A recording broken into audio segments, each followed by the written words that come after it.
The Orange County Board of Education pledges to its citizens to conduct its business in a courteous and productive manner, showing respect for fellow board members, staff, and citizens. The board asks its citizens to conduct themselves in the same courtesy towards both school personnel and each other. A moment of silence will be observed before each meeting. The board asks that you check your cell phones and other electronic devices to be certain they are either turned off or on vibrate to avoid interruptions of the meeting.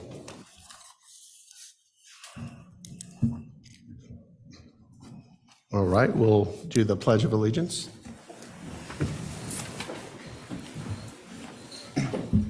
I pledge allegiance to the flag of the United States of America and to the republic for which it stands, one nation, under God, indivisible, with liberty and justice for all.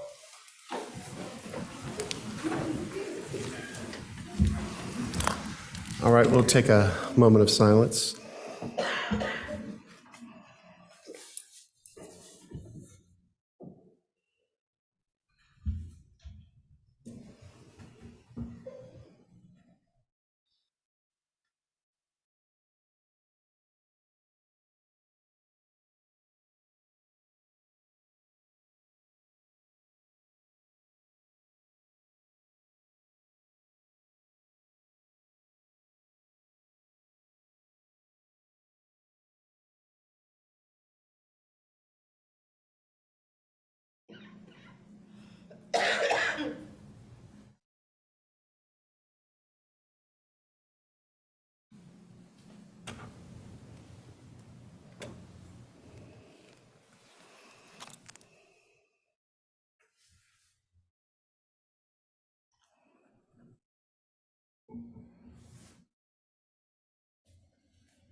All right, we'll get started tonight. Dr. Felder, do we have any recognitions?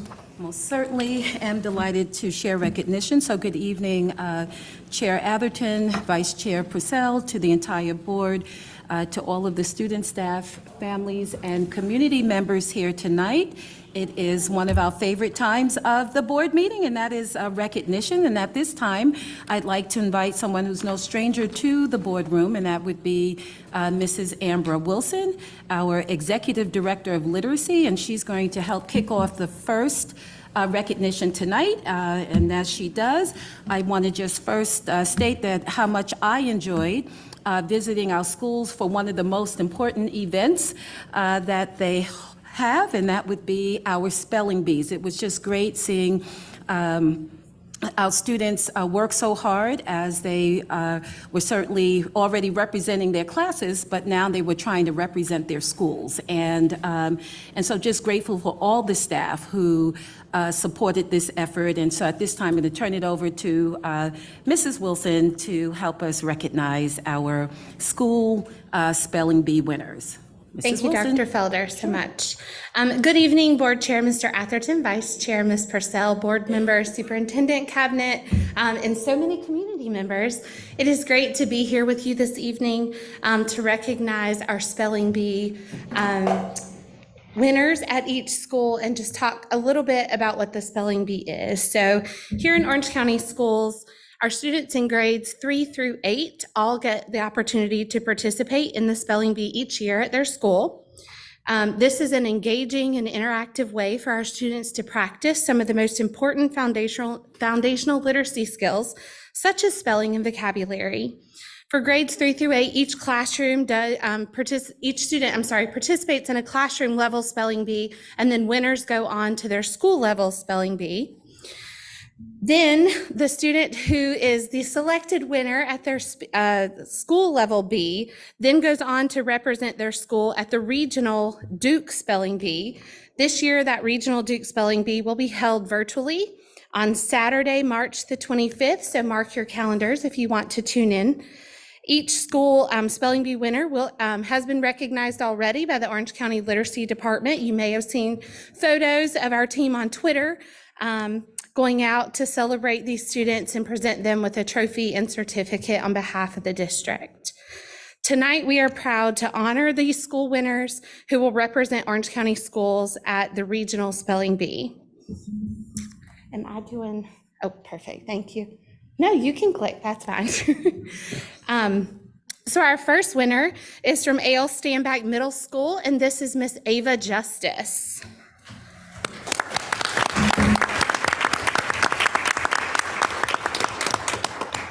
All right, and our next winner was from Central Elementary School, and this is Todi Bombi Boyer.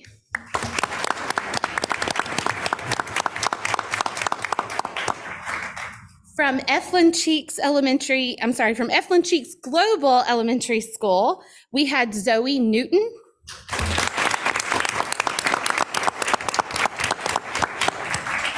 From Grady A. Brown Elementary School, we had Isaiah Henry.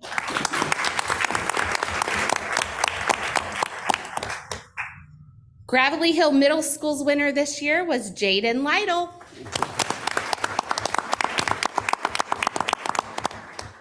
Hillsborough Elementary School was winner who will represent them at the Regional B is Phoebe Carotenuto.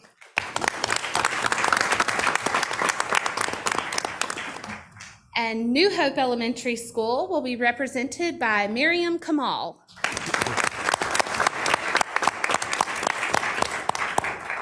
Orange Middle School will be represented by Andrew Morelli.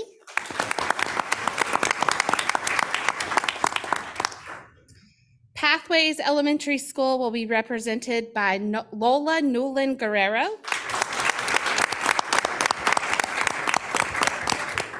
River Park Elementary School will be represented by Rosalia Panek.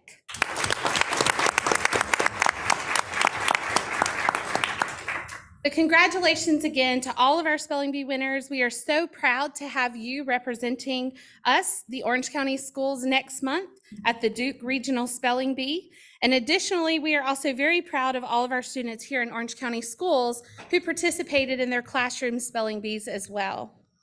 We are also very appreciative and want to take a moment to recognize the work that every school's spelling bee coordinator put in to make these successful events at their school and who worked hours behind the scenes to make each bee such a success at their school. So if we can give them a round of applause as well.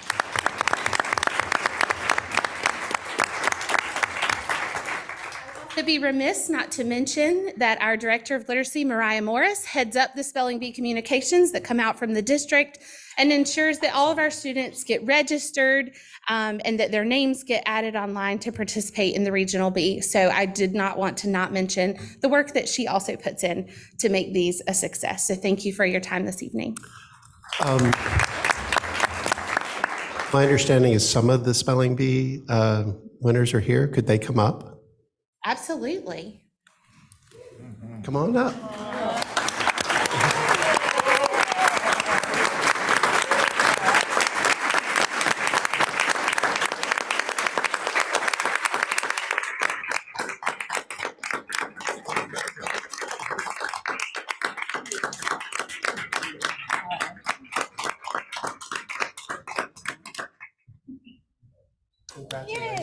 Congratulations. Congratulations. Wonderful. All right.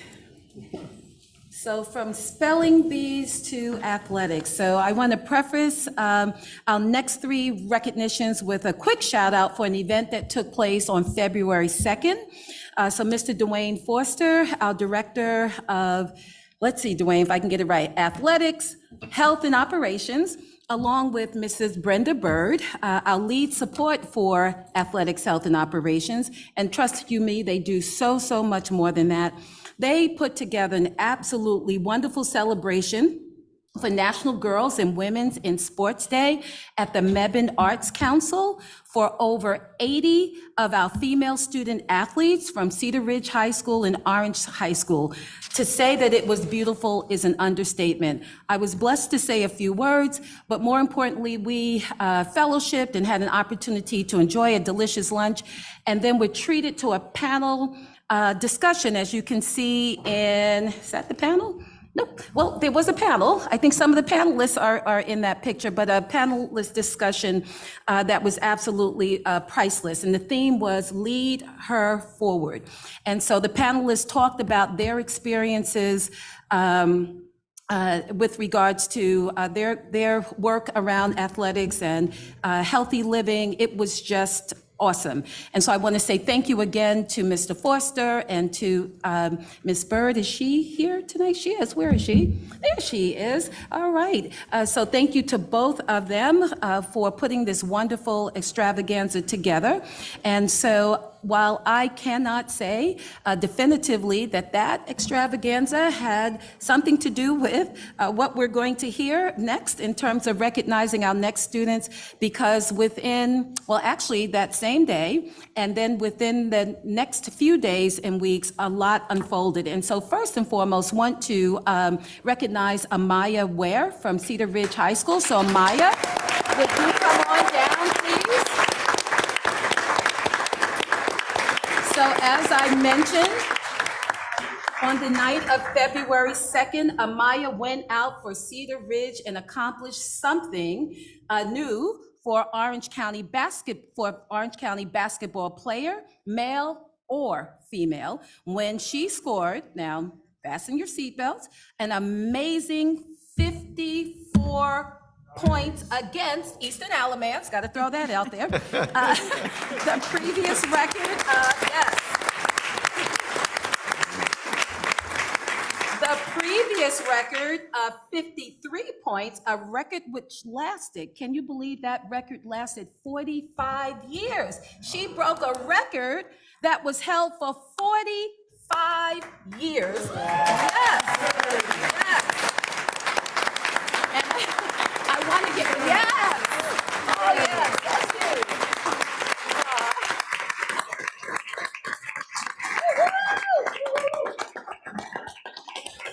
And so that record belonged to, some of you may know this person, Ronnie McAdoo of Orange. Ring a bell? Yes, okay. Well, here you see the headline from the game back in 1978. Do we have that? I thought yes, there it is. It's there.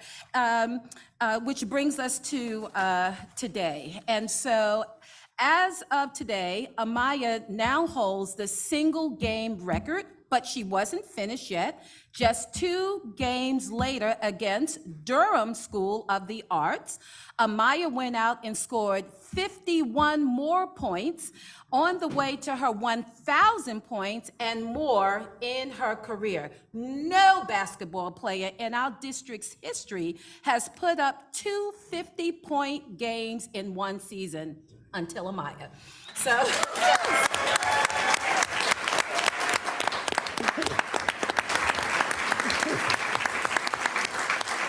Amiyah, while Coach Megan Scobie couldn't be here tonight, I understand she's maybe giving birth. That's a good reason. And so we understand, but certainly Athletic Director Andy Simmons is. So Andy, come on down. Yes. And at this time, I'd like to turn the floor over to Amiyah and Mr. Simmons to say a few words about what this huge accomplishment means to you. I want to thank God. I want to thank my parents and my family for allowing me to do this and allowing me to get to where I am and pushing me to be the best person and athlete that I can be. I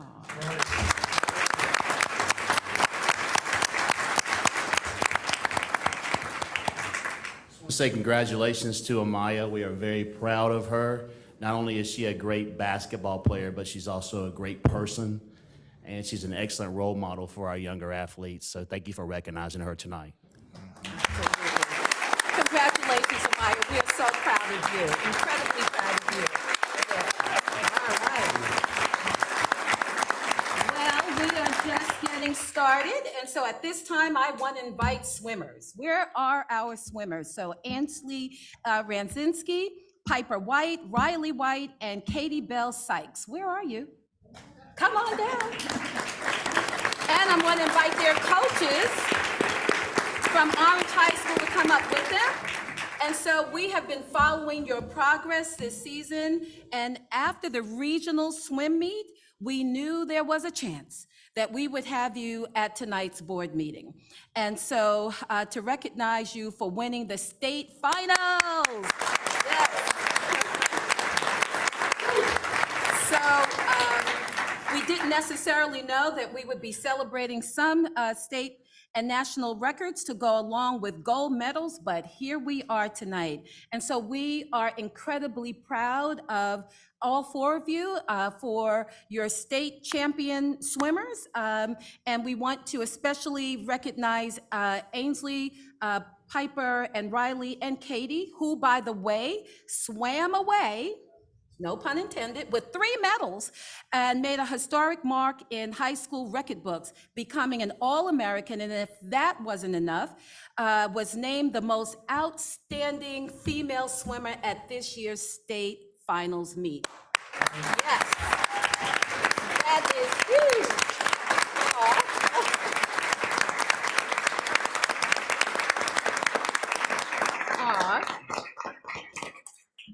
And so at this time, I would invite each of you to say a few words, and I understand Coach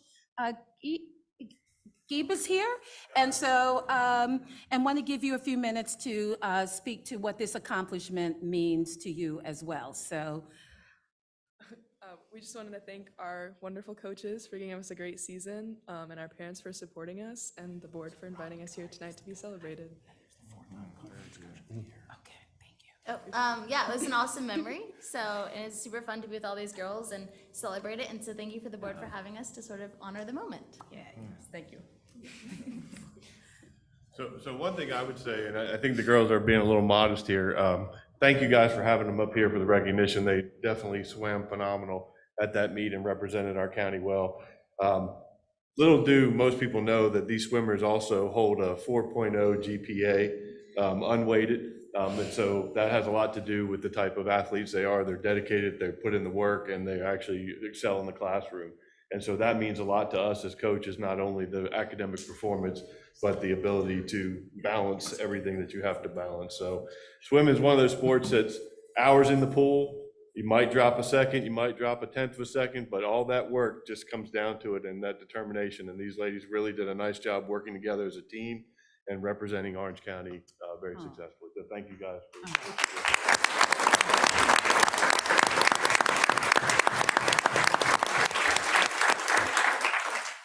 So congratulations again to all of you, and also to you, Coach Geib, as we understand that you are the 4-time Conference Coach of the Year. That's huge. You deserve a round of applause. Awesome.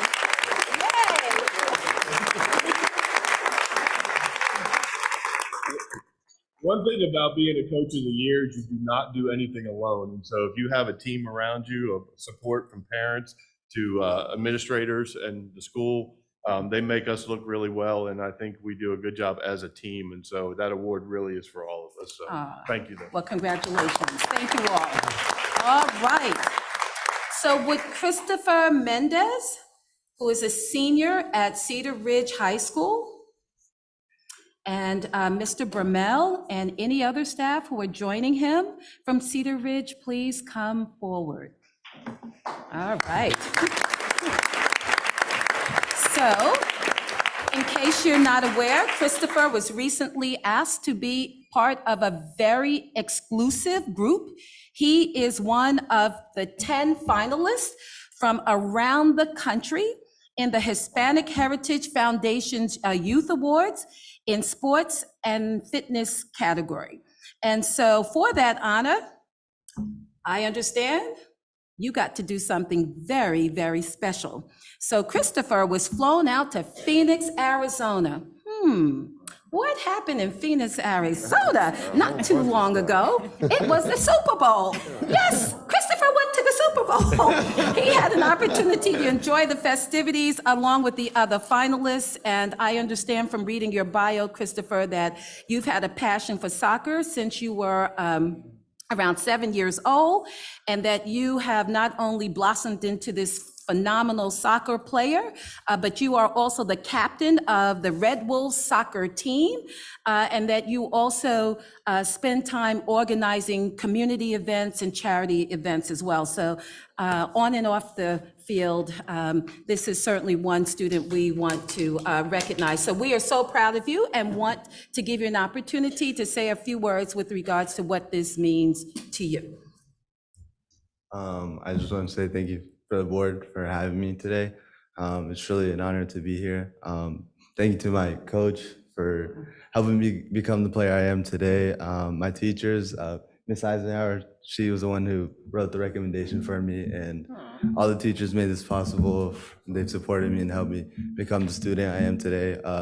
Special shout out to my family and my parents and my sister. They're the ones that make this possible. They're always there to support me whenever I need help. And yeah, it's great to be here. And yeah, it was a great moment. Thank you. It sure is, yes.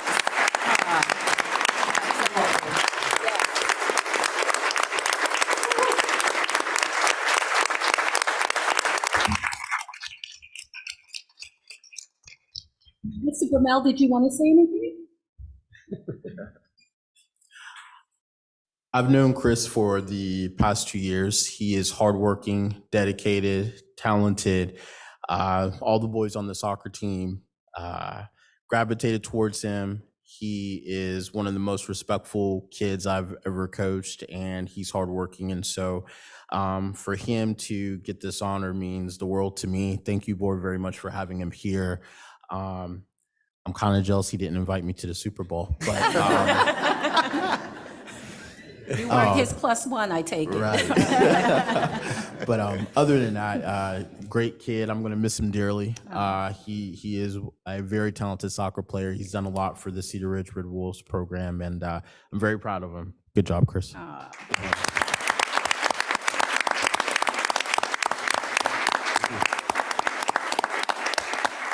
Right. So the next recognition, so we are in the middle of CTE month, or Career and Technical Education Month, and this week is also National FFA Week, which used to be Future Farmers of America and is now FFA. And so we have been so fortunate to have Ms. Shannon Braxton, who is not joining us tonight. She's the Director of CTE and the Arts, but the person who is joining us tonight would be Melinda Forns. She is the district's Curriculum and Instruction Management Coordinator for CTE. And she's here to say a couple of words about some other special weeks to recognize and what's been going on for CTE month in the district. So Ms. Forns. Thank you. Sure. Good evening. CTE Director Shannon Braxton is representing Orange County Schools this week at the North Carolina CTE Directors Conference and sends her regrets for being unable to attend this evening. I am, however, very honored to be here tonight to speak on her behalf to recognize the month of February as Career and Technical Education Month. CTE Month takes place each February to celebrate the accomplishments of our students and teachers and to celebrate the importance that CTE plays in school systems across the nation. During CTE Month, we also recognize our CTSOs, Career and Technical Student Organizations. Each week is dedicated to a specific CTSO, and this week happens to be National FFA Week, Future Farmers of America. FFA is one of many organizations within CTE that has impacted and still impacts many lives, student lives, here in Orange County. In front of you tonight is our updated CTE one-page at-a-glance document. We are grateful to our 23 high school and 9 middle school CTE teachers that provide over 85 courses in 7 different CTE program areas. We are also grateful for our 2 career development coordinators that provide work-based learning opportunities all year long and even in the summer months. And we are most certainly excited and grateful for the 5,105 students, 6th through 12th grade, who are enrolled in one or more CTE classes this academic school year. To learn more about us, Orange County Schools CTE, and to see our latest happenings, be sure to follow us on Twitter and Instagram and the district webpage. Thank you and happy CTE month. Aw, thank you. Okay, well, I see Mr. Abilene getting into position, so that means it is time to recognize a group of people that we just simply could not do school without, and that would be our school nurses. So school nurses, each and every one of you, come on down. Yes. So our school nurses, yes, we're going to start off with a standing ovation for them.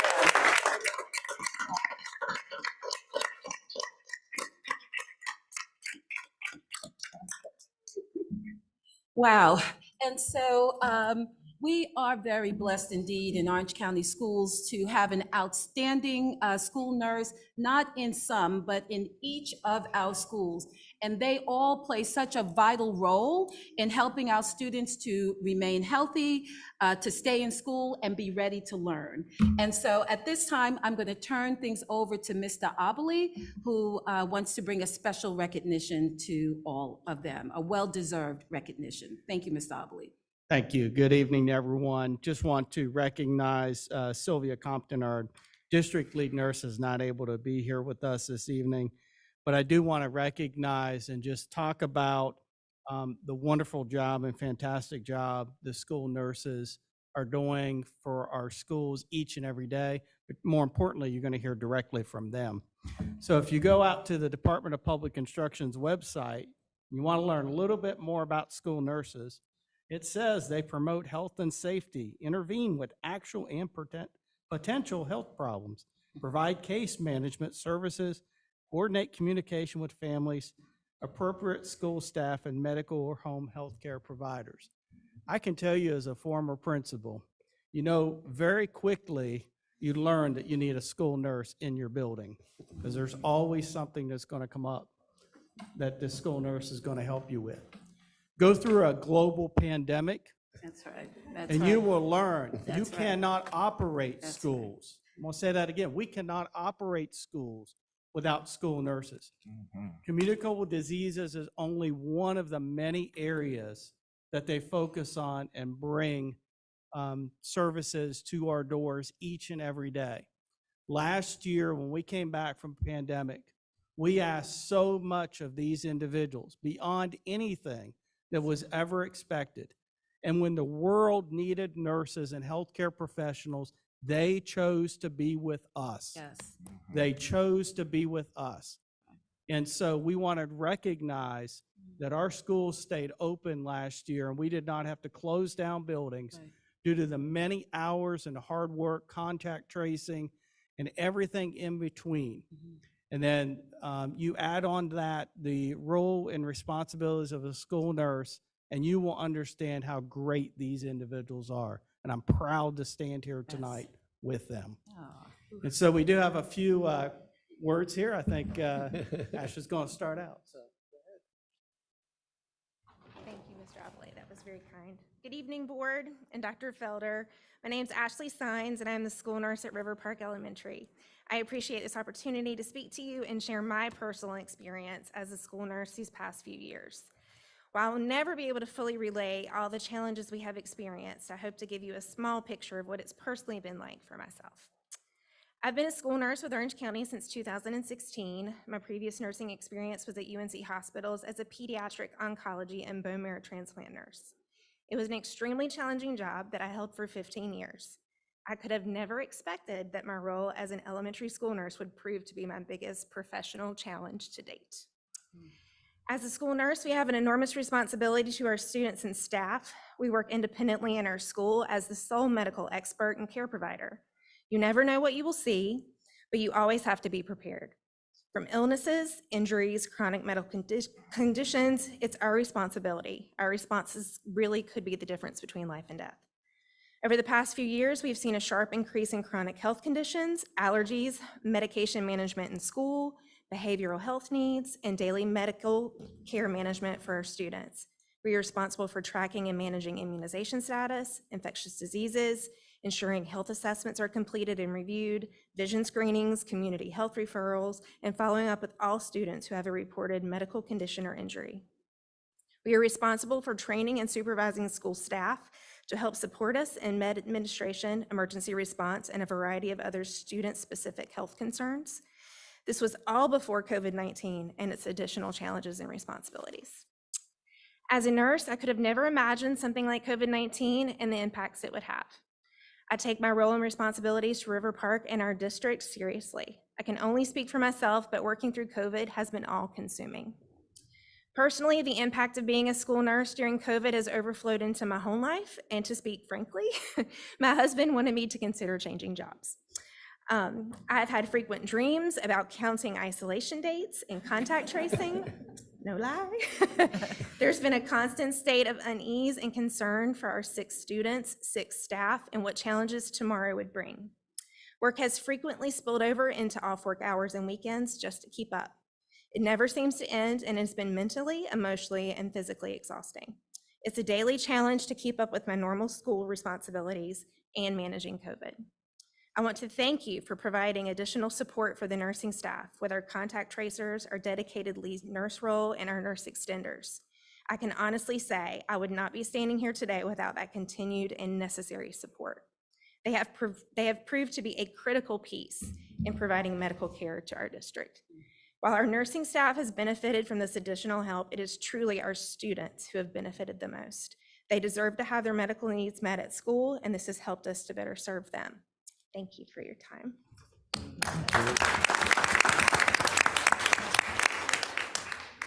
Good evening. I would also like to take this opportunity to let you know how much we appreciate your support. My name is Jennifer Pepin, and I've been the school nurse at Cedar Ridge High School since 2007. As well as being the nurse there, I've also coached, and I'm currently a club advisor. Both of my children attended and graduated from Orange County schools from kindergarten through high school. So I've experienced and seen a lot in my 16 years. However, nothing compares to the unique situation we've been enduring since March 2020. The challenges have been immense on so many different levels, and we appreciate how you have stepped up to the plate and led us through them all. We especially want to thank you for these things. Recognizing the importance of having an independent district lead nurse and giving her a voice at the table. Adding an additional nursing position in order to free up the district lead nurse to cover Partnership Academy only has made a huge difference. Prior to this, our lead nurses shared a position part-time and were expected to cover a large school full-time. In order to best care for our students and families, this model needed to change. We appreciate you recognizing and providing a way for that change to happen.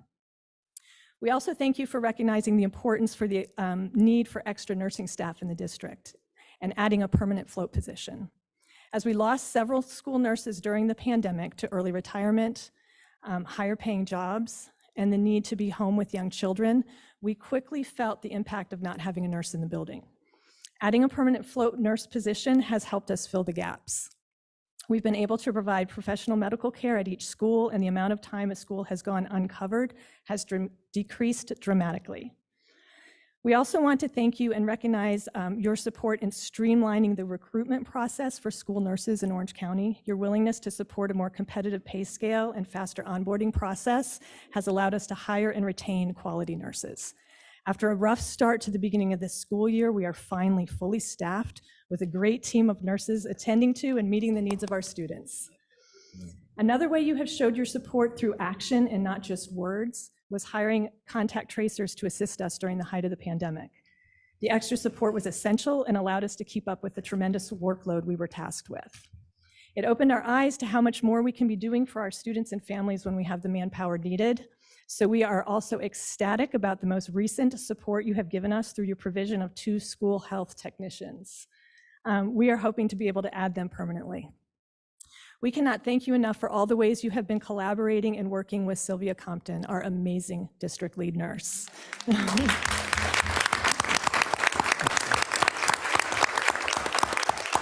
As she brings our needs and concerns to you, we have felt heard and supported. And knowing we have your support ultimately allows us to best protect and care for every student and family in the district. So Dr. Felder, Mr. Obley, Mr. Foster, Chairman Atherton, Vice Chair Purcell, and the rest of the board, we want you to know that we feel and experience your support every day as we care for our students. Thank you.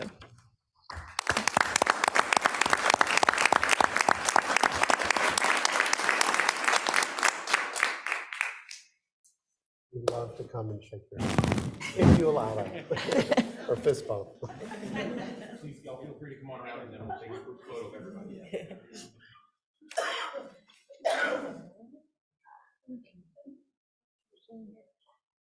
Thank you. Thank you. Thank you so much. Thank you. Thank you so much. Thank you for all you do. We appreciate it. Thank you so much. Thank you for speaking today. Thank you so much.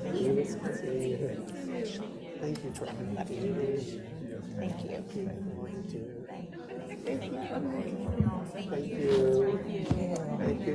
Thank you so much. Thank you. Thank you. For all you do. Thank you for coming tonight. Thank you for all you do. We can get you all into one row. Go ahead and step back to the dais. That's right. Oh, don't squat. Oh, I'm sorry. Let's shift our weight a little further this way. Y'all shift a little further. Ms. Hauser, Mr. Richmond, if y'all would go ahead and squeeze in just a little bit for me. Okay, I'm coming. There you go. And if I can have the whole nursing team take 2 steps forward. 1, 2, because then I'll be able to see all the board members more clearly behind you. Okay, on the count of 3. 1, Ms. Hatcher, don't worry. 1, 2, and 3. Thank you very much. Thank y'all. Thank y'all. Thank you.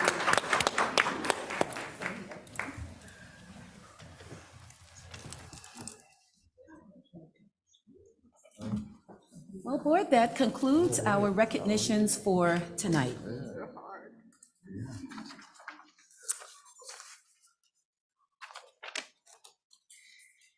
All right. Thank you, Dr. And one reminder, do not forget, Wednesday, February 22nd, at Orange High School in the auditorium, we will have our Black History Month Student Expo. So that's this week, Wednesday, Orange High School, 6 to 8 p.m. Looking forward to seeing everyone there. Thank you.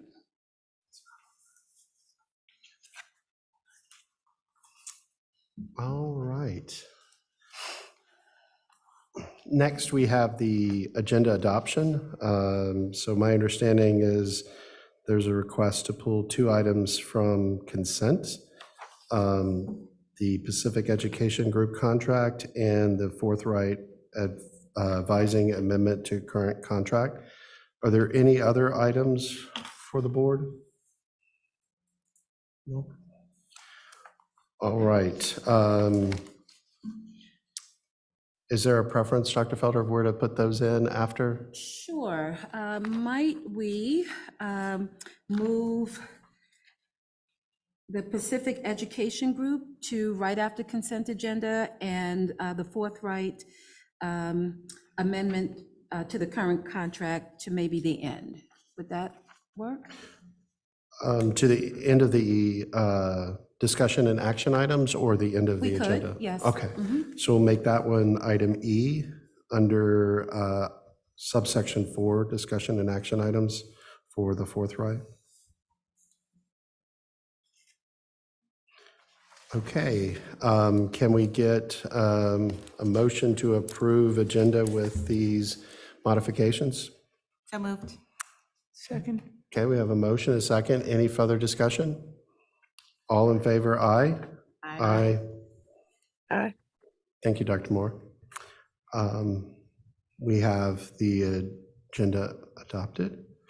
All right, next we have public comments. We do have a few people that have signed up. The Board of Education welcomes public comments, which are governed by Board Policy 2310 and North Carolina General Statute 143 through 1 318.17. A person wishing to address the board must sign up prior to the board's regular meeting. Comments will be limited to 3 minutes. When the 3 minutes end, the speaker must stop speaking immediately. Yielding time to another speaker will not be permitted. All public comments should be civil and non-disruptive. Per policy, board members will listen carefully but will not respond to speakers. Who do we have up first? We have Rosemary Dean first.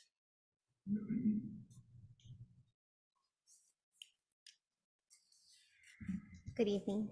I appreciate the opportunity to speak. My name is Rosemary Dean, and for the past 16 years, I've had the honor and privilege of serving OCS, and more specifically, the unique and beautiful community of New Hope. I've witnessed many struggles and challenges, as well as some incredible progress. Many of us know this work requires immense dedication and a high level of knowledge and expertise. I have seen leadership come and go, and have felt firsthand the instability of not having the right people for the job, of being left without an effective leader, of feeling lost, unseen, and under-supported.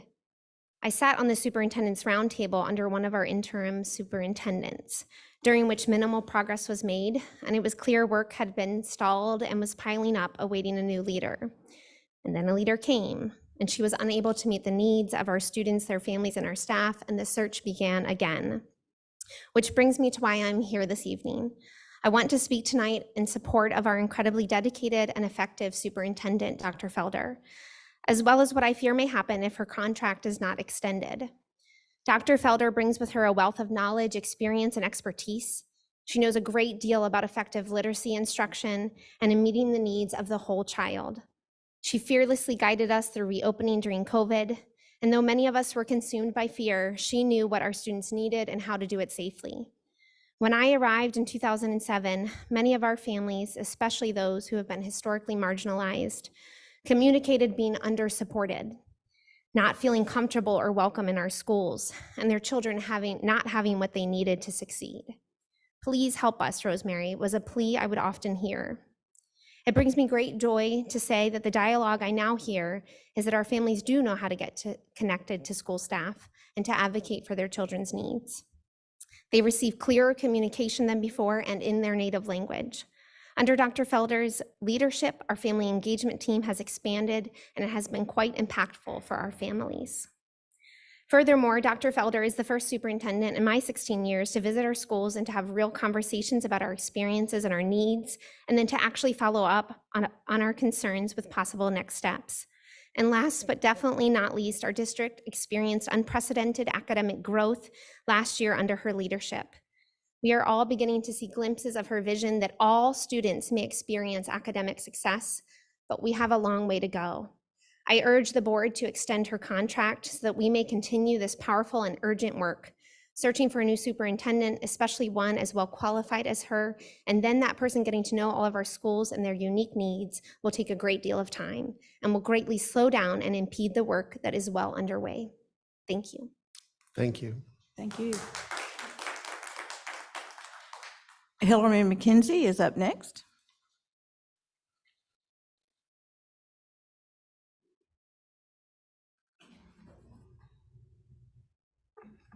Good evening, Chair Atherton, Vice Chair Purcell, members of the board, Dr. Felder.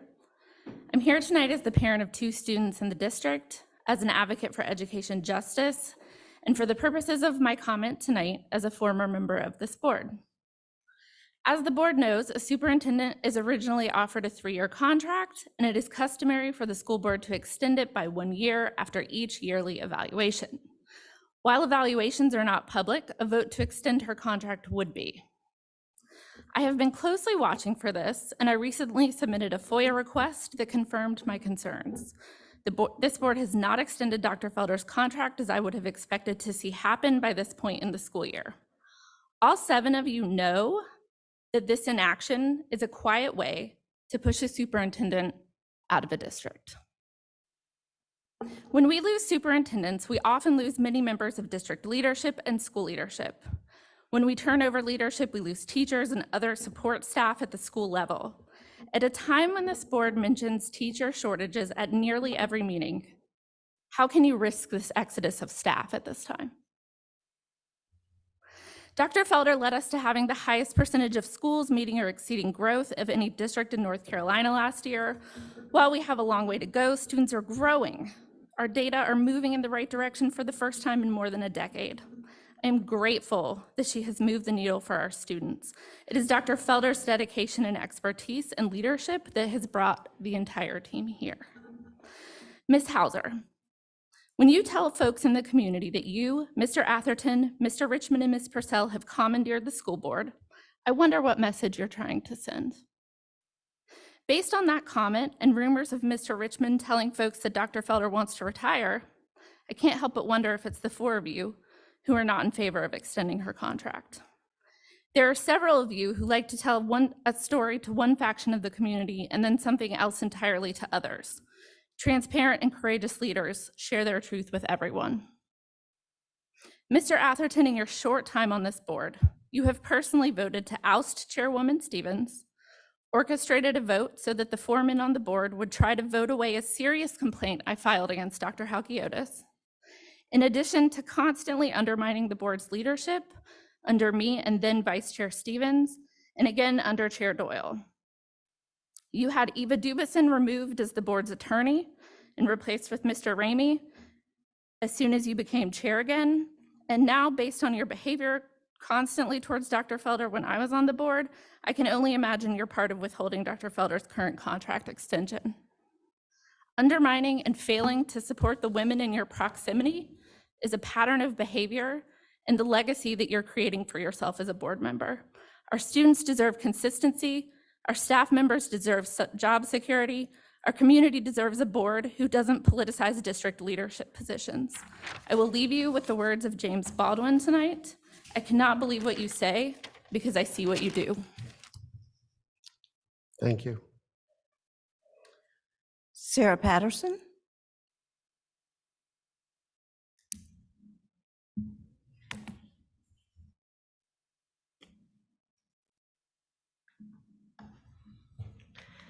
Good evening, Superintendent Felder, Board Chair Atherton, Vice Chair Purcell, and members of the board.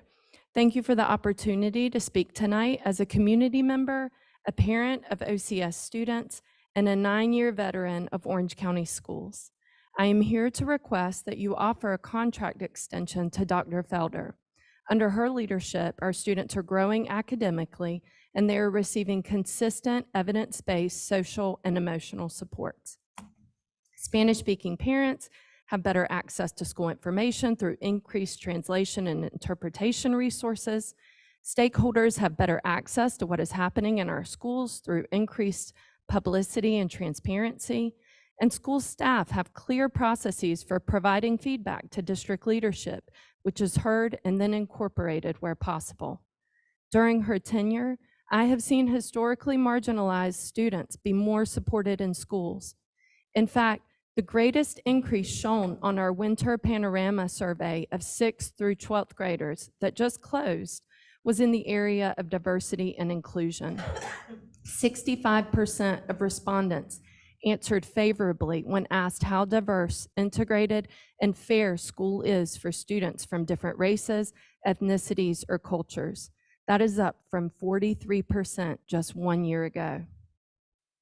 Students no longer have to worry about being dead named in front of their peers because they are now protected by our gender support policy. Students get to celebrate the joy of Black History Month through our first ever district-wide student expo on Wednesday. Non-centered staff members can seek support through affinity groups. All of these improvements are because of Dr. Felder and the action steps she has taken as superintendent to support all students in this district. Not to mention that she has led her district to having the highest percentage of schools in the state meet or exceed growth last year. What more could we ask for? We want a superintendent who values children above all else, a superintendent who holds students as essential stakeholders in our district, someone who knows how to grow students academically, someone who takes steps to eliminate achievement and opportunity gaps, someone who understands the importance of supporting the whole child through social, emotional, and behavioral supports, someone who values the feedback of staff and works to incorporate it. We are so blessed in Orange County Schools to have all those things and more in Dr. Felder. It is for these reasons that I ask you as a board to support her, respect her, and work with her. Please offer her a contract extension so that Orange County School students can continue to benefit from her leadership. Thank you. Thank you. Okay, Katie Harper.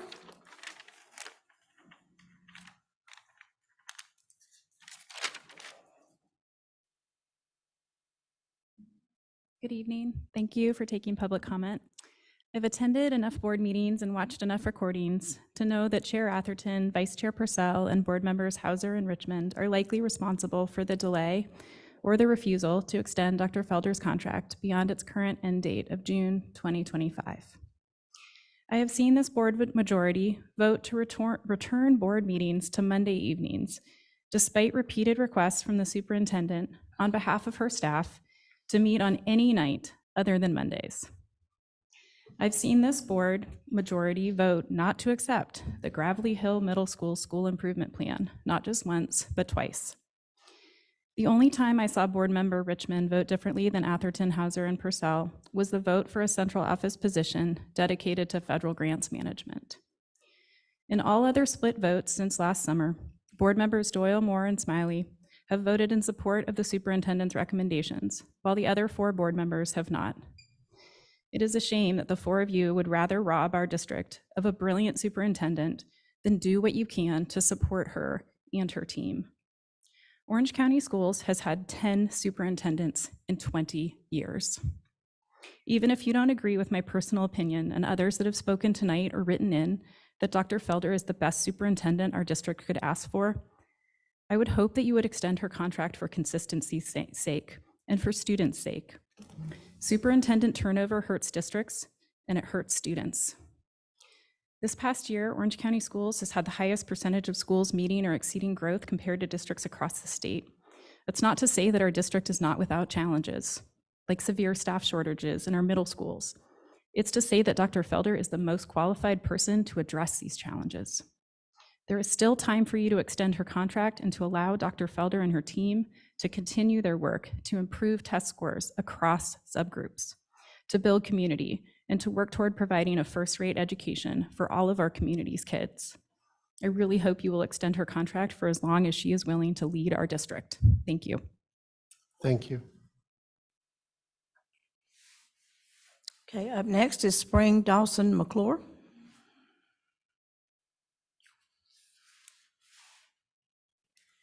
Thank you. I'm here tonight to read a statement on behalf of Sherry Callaghan, who could not be here. She's an OCS parent and employee and vice president of the Orange County Association of Educators. Dr. Felder, Chair Atherton, Vice Chair Purcell, members of the board and OCS cabinet. I would like to speak tonight about the importance of redistricting. Redistricting has been on the board's radar for some time, and I'm concerned that political pressure, the desire to hold on to power, and the preference of adults in the community to preserve the status quo will outweigh what is best for our students, all of our students. I'm sure you're thinking we would never do that. Unfortunately, that's exactly what has happened time and time again when Orange County Schools has considered school reassignment. The inability of adults in power to stand for social justice and the change that is so desperately needed in our community continually perpetuates the inequities that our students face every day. How can we say that we are putting students first when we continually succumb to the pressure of adults who fear anyone that is not like them? During the redistricting discussion at the February 6th board meeting, Mr. Lee Williams II likened the current school assignments in OCS to social redlining. You can see the demographics and the scores in multiple data sets. By doing what is easy, we are failing students and doing nothing to better our community. If we say we want a better society for our children, we as adults must do difficult things so they don't have to. Will all community members like this change? Absolutely not. Will our students flourish in classrooms surrounded by others who do not look like them or speak the same language? Definitely. As OCS goes forward with a plan for reassignment, it is imperative that we communicate the clear reasons why redistricting is necessary. Additionally, we must embark on this journey with a strong leader who is invested in our students. Dr. Felder and her cabinet are invested in the success of our students. There is no way that reassignment efforts will be successful without district leadership that is familiar with our students and this community. It is time to renew Dr. Felder's contract. Refusal to act on the renewal is one of the biggest obstacles in the way of long overdue progress that our community needs and our students deserve. Thank you. Thank you. That's all. All right.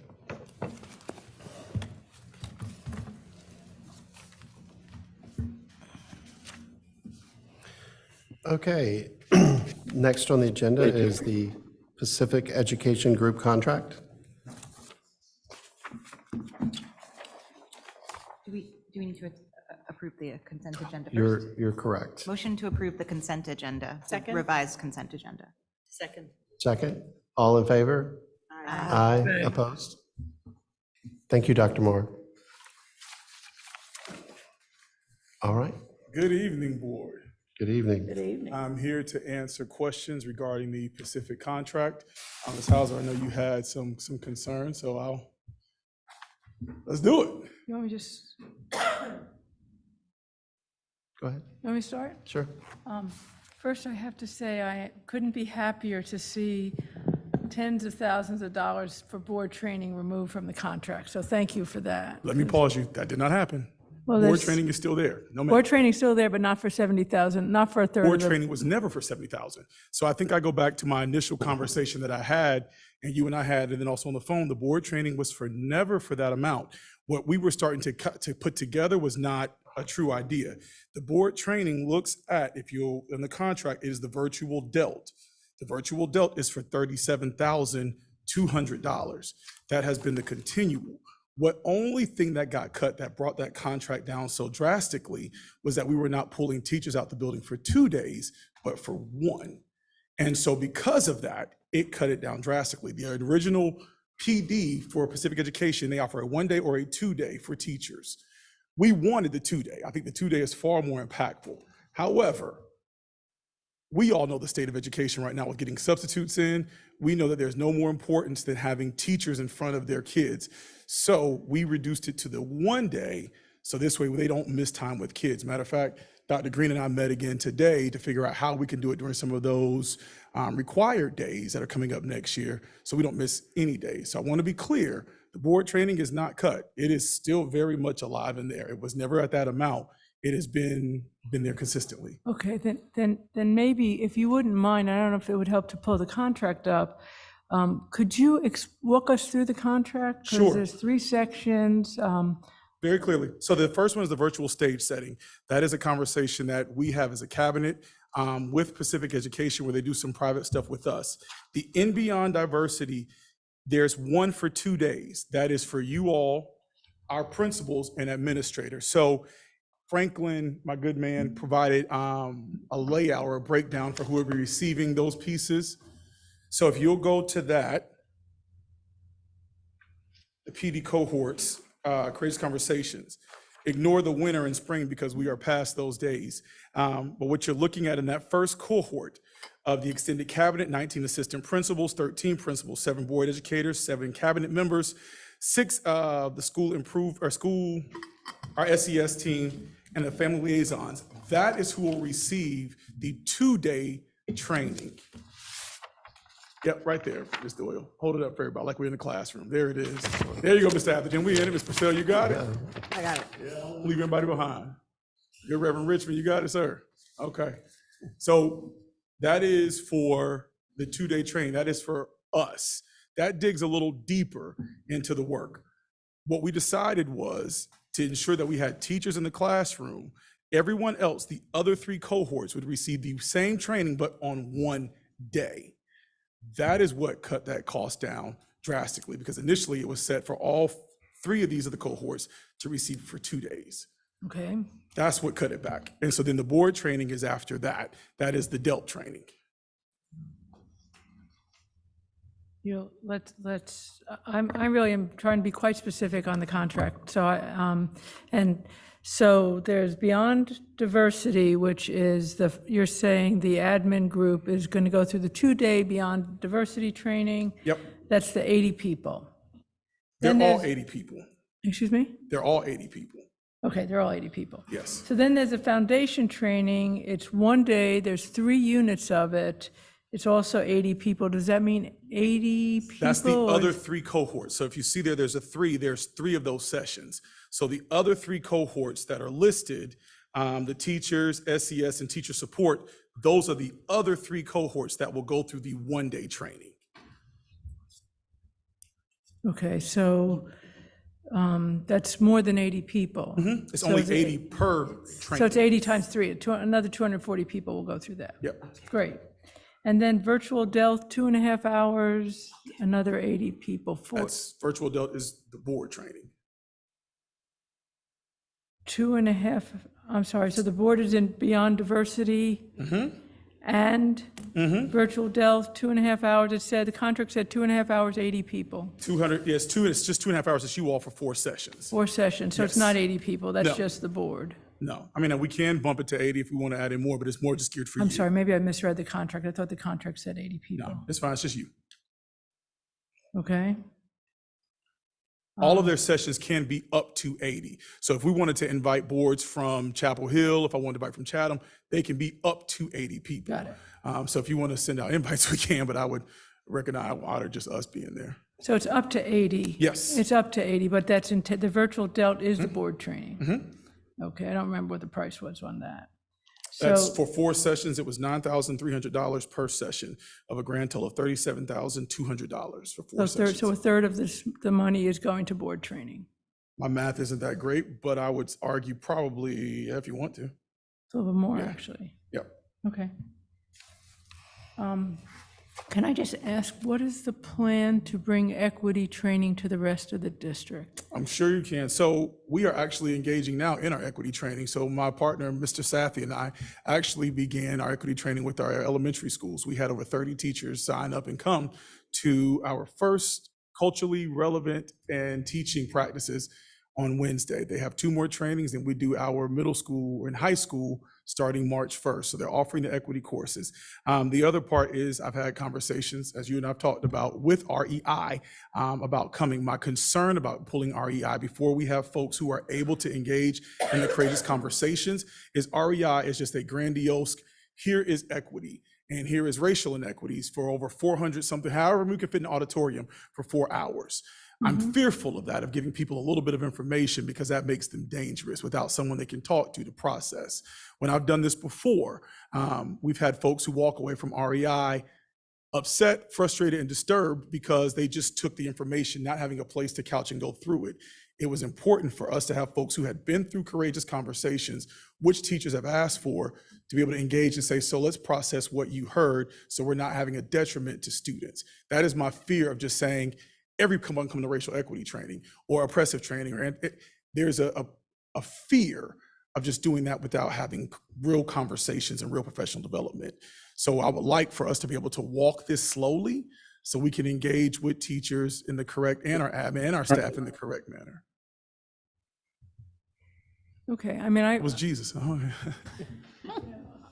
I hear you. I was thinking that groundwater training in particular is a way to get people who don't know. You know, I feel as a district, there's so many of us that are like, when are we going to get going on this? And let's really I move would on argue that equity. our district is they're rolling.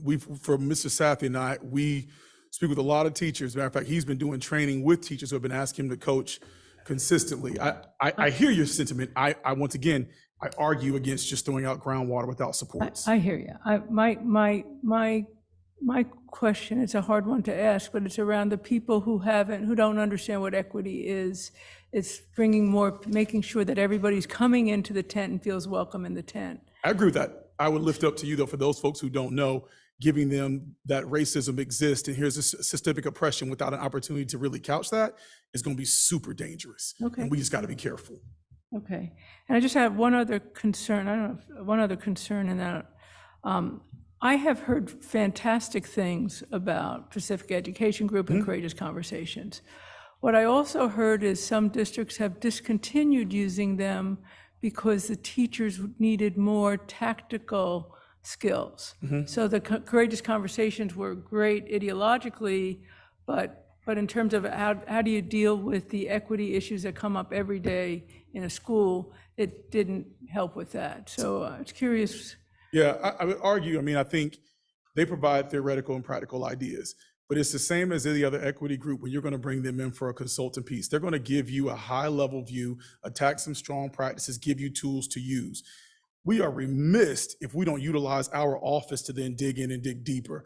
That is what we are geared to do. So what they're going to do is give you straight guided frameworks for how to deal with issues of race. So for prime example, not to dig too far in our family business, but we all receive some emails that are chock full of oppressive language.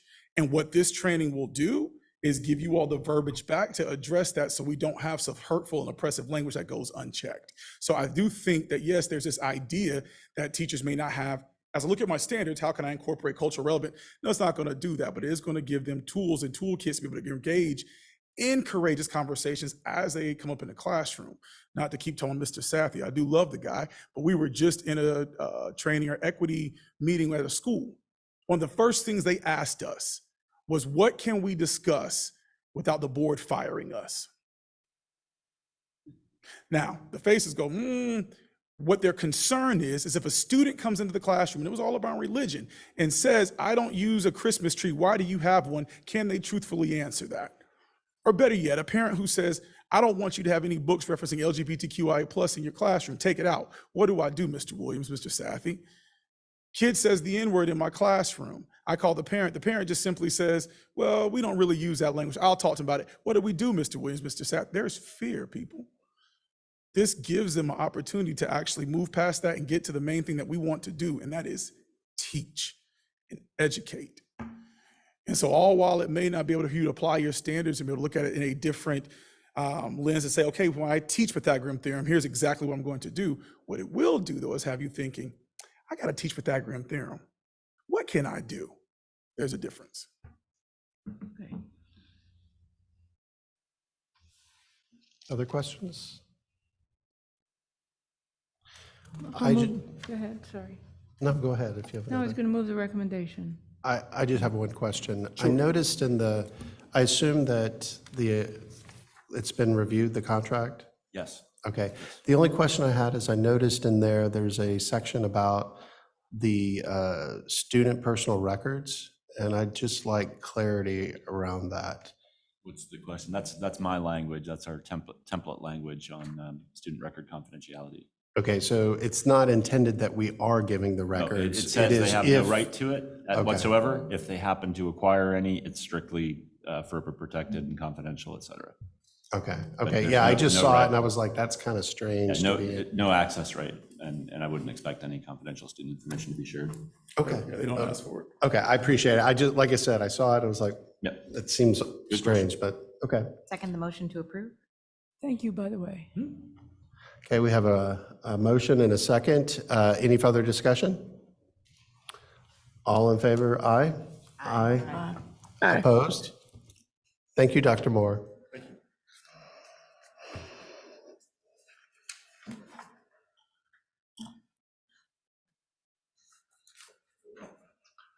All right, next is a work session information item. Dr. Felder, Yes. who's going to? Yes, so I'd like to invite Mr. Stuart Berger. I believe he's joining us virtually. And so this agenda item is regarding a study to determine if Orange County Schools Central Office staffing in the positions of director and above is appropriate when compared to other similar sized districts. The essential question was, again, is the number of central office positions in the span of director and above reasonable? And so given the number of questions and statements over my tenure anyway, with regards to central services, and realizing that it's also just good best practice to periodically kind of check in, and it's even better when you engage with a third party to do that, thought this would be a great time to commission a study, much like we've done around literacy, we've done a study around how we are organized, that this would be a good one to kind of hone in on. So at this time, I'd like to invite Mr. Stewart to join us if I understand he's in the meeting. Yep, great. And so you all have a copy of the report and really want to spend this time just focused on your questions or any comments or clarification that you need. So Mr. Stewart, Berger, welcome. Thank you. Good evening. Can they hear me? Yes, we can hear you. Oh, good thing I didn't say anything bad. Anyway, thank you so much for having me. Members of the board and Dr. Felder, would you like me to do a short presentation, or would you prefer to just start right in with questions? Well, if you're prepared for a short presentation, why don't you take a few minutes to do that, and then we can go to questions. Thank you. Thank you for the opportunity. I recognize, I'm sure Dr. Felder's probably told you, I was a school superintendent for over 20 years in very, very small districts and exceedingly large districts. And the issue of the number of central office personnel is always an issue, and a legitimate issue, and a legitimate concern, often a great concern to people in the buildings who see that there are too many, they believe there are too many, often without any specific data to prove that. One of the frustrations, and I recognize this in the result of the report, is I was not able, I don't think it's possible, to give you a definitive answer as to are there too many central office administrators? Let me tell you what I can tell you. I tried to pose 3 questions for you at the end, and that is the district a burgeoning bureaucracy that is out of control? I think that can be answered, ladies and gentlemen, and the answer to that is no. It's certainly, when you look at other districts, when you look at the emphasis that the board and the administration have put on literacy and equity, and obviously the financial stability of the district, it's clearly not a bloated administration. That still leaves the other 2 questions. Are there too many? Can positions be cut? I think the answer to that clearly is a decision made by the board through recommendations from the administration. If you went purely by ratios, the answer would be yes. If you simply took the number of students in Orange County and compared them to other similar enrollments, you'd be higher. Not a lot, but a little bit. The flaw to that is a couple of issues, which I'm sure you all are aware. First of all, and there's nothing wrong with this, but there's no consistency in school systems with what's a director. I'll give you a perfect example. Take transportation. In some school districts, transportation is often a position that is held by a certified person, somebody who may well have been an educator, a principal, or something along the way. It's a director level, simply because that's what the district believes it's worthy of. In others, it tends to be a position not nearly as high that may be held by somebody who came through the ranks of the transportation department. That person may often be called a supervisor, a coordinator, a manager. So titles are very, very different. And so apples to apples are difficult. Secondly, as you well know, demographics are different. Generally, the more youngsters you have who either have IEPs, are English language learners, any of those issues, obviously youngsters who come from more disadvantaged backgrounds, often you are providing services that other districts don't have to. And finally, it becomes clearly, members of the board and Dr. Felder, it becomes to some degree a political decision. What is the community prepared to support? I'm sure that all of the board members and Dr. Felder, you speak to groups. I would be shocked if you go, when you get to the question and answer of some community group that you're speaking to, that the issue of the number of people in the central office becomes an issue. I always do this little story. My first superintendency was very, very small. I was the entire administrative staff. People said too much administration, which I took personally. So, you know, it is a perennial issue. And again, I couldn't give you a definitive answer except to say, you can say to people this, that it is not a bloated bureaucracy. That I truly believe. Whether you as a board and administration believe that there are positions that can be cut, that was beyond the scope of this. I tried to do apples and apples as much as I could, and I apologize for not being able to say this is the definitive answer. I wish I were that bright. With that, I'd be happy to answer any questions that anyone might have.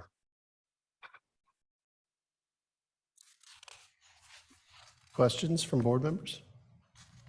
Bonnie? Do others want to go? I have several. No. So thank you for that overview. And yeah, I was a consultant for a long time. I'd never offer an opinion like that you're suggesting. Right. There are some questions I have about some of the data in the report. If I just kind of went through and counted, and if I understood it, just tell me if I have this right, that Orange County Schools has 25 people, director and above. Chatham has 20. Surrey has 10 to 12. Stanley has 16. Franklin has 16. And we don't know Sampson County. You couldn't figure that out. Is that correct? Yes, ma'am. May I make one caveat to that? You are correct. Sure. The only caveat is not every organizational chart, not Orange County, not Stanley, but sometimes, understandably, if you looked at the charts, there would be like a department, right? But there wouldn't be any, you couldn't tell who was in charge of it. What were that? What was the title of that individual? But you're accurate. You are accurate. Yes, ma'am. Yeah, I'm just trying to figure out what we've got. And you did no look at salaries. Is that correct? That's correct, ma'am. Yes, ma'am. And I was just curious because I know that these functions and really important functions, but don't always show up as an organizational item. You even implied that in the report. But I was wondering if you saw in any of these school districts our size, if you saw a communications department or an equity department. I did see a communications department in a couple of them larger than more people than in Orange County. I would say in equity, Orange County probably had the greatest emphasis on equity of any of the districts that I looked at. Okay, thank you. Yes, ma'am. Other questions? This isn't so much a question, just something that I'm thinking about too, is the differences in local funding and total funding for these different districts and what they're even able to do. So like Stanley County ranks 102nd in the state for their total funding. So, when you have very, very, very limited funds, that's going to affect, all of it at the school level and at the central office. So I just think that's another piece of the puzzle as we think about comparisons to be aware of. I could say something that is absolutely correct. I couldn't agree with you more on that. You have to factor what's available in terms of what you can provide. That's absolutely correct.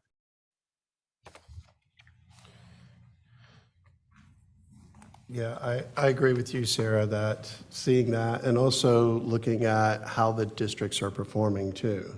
I mean, that helps as well for the context. One of the questions I had is, I know you had 13 directors listed, but when I went through the org chart, I see 15. When did you start the report, I guess, is the kind of question I had. It could be my error. I thought I counted everything that was on the organizational chart, but it may well be my error. Okay. Yeah, I noticed on your question recently. I don't know, Dr. Felder, a couple months ago, maybe less. I know when you asked me to do this, Fairly recent. Yes, it was fairly recent. probably. Mid-December, the answer, I just got a little help from behind, mid-December.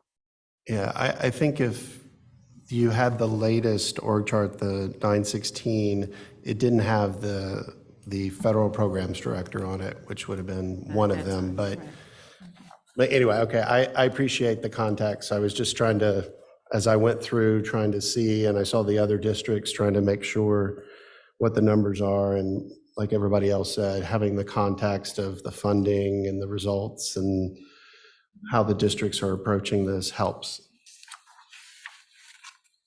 All right, other questions? Any board members? I have one. Is it possible for us, because we've got the org chart, and I guess everybody's on there except that one. And it is rather lengthy. Is it possible for us, because I've not seen this, to get the salaries of everybody at the central office level on this org chart to see exactly what our current budget is for financing everybody working in the central office? We did pull that information together and shared it with the board. Now, is it overlaid onto the org chart? No. But that information was provided to the board. We can share it again. Are you suggesting that I'm just for clarity, are you suggesting that it be added to the org chart? Well, just given the name or the job, just the job that they do, and then put salary, because. So if I could make a recommendation. Okay. I think the one we got was a combined one that was for the county commissioners.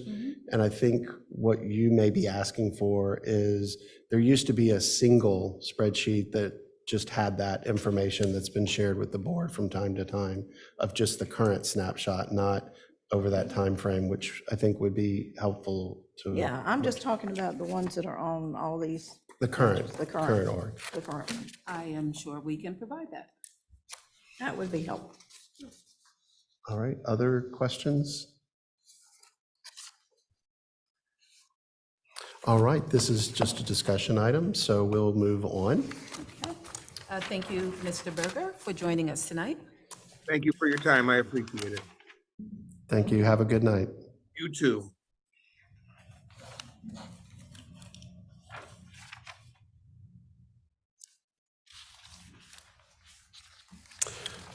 All right, first item up for action, we have the school calendars.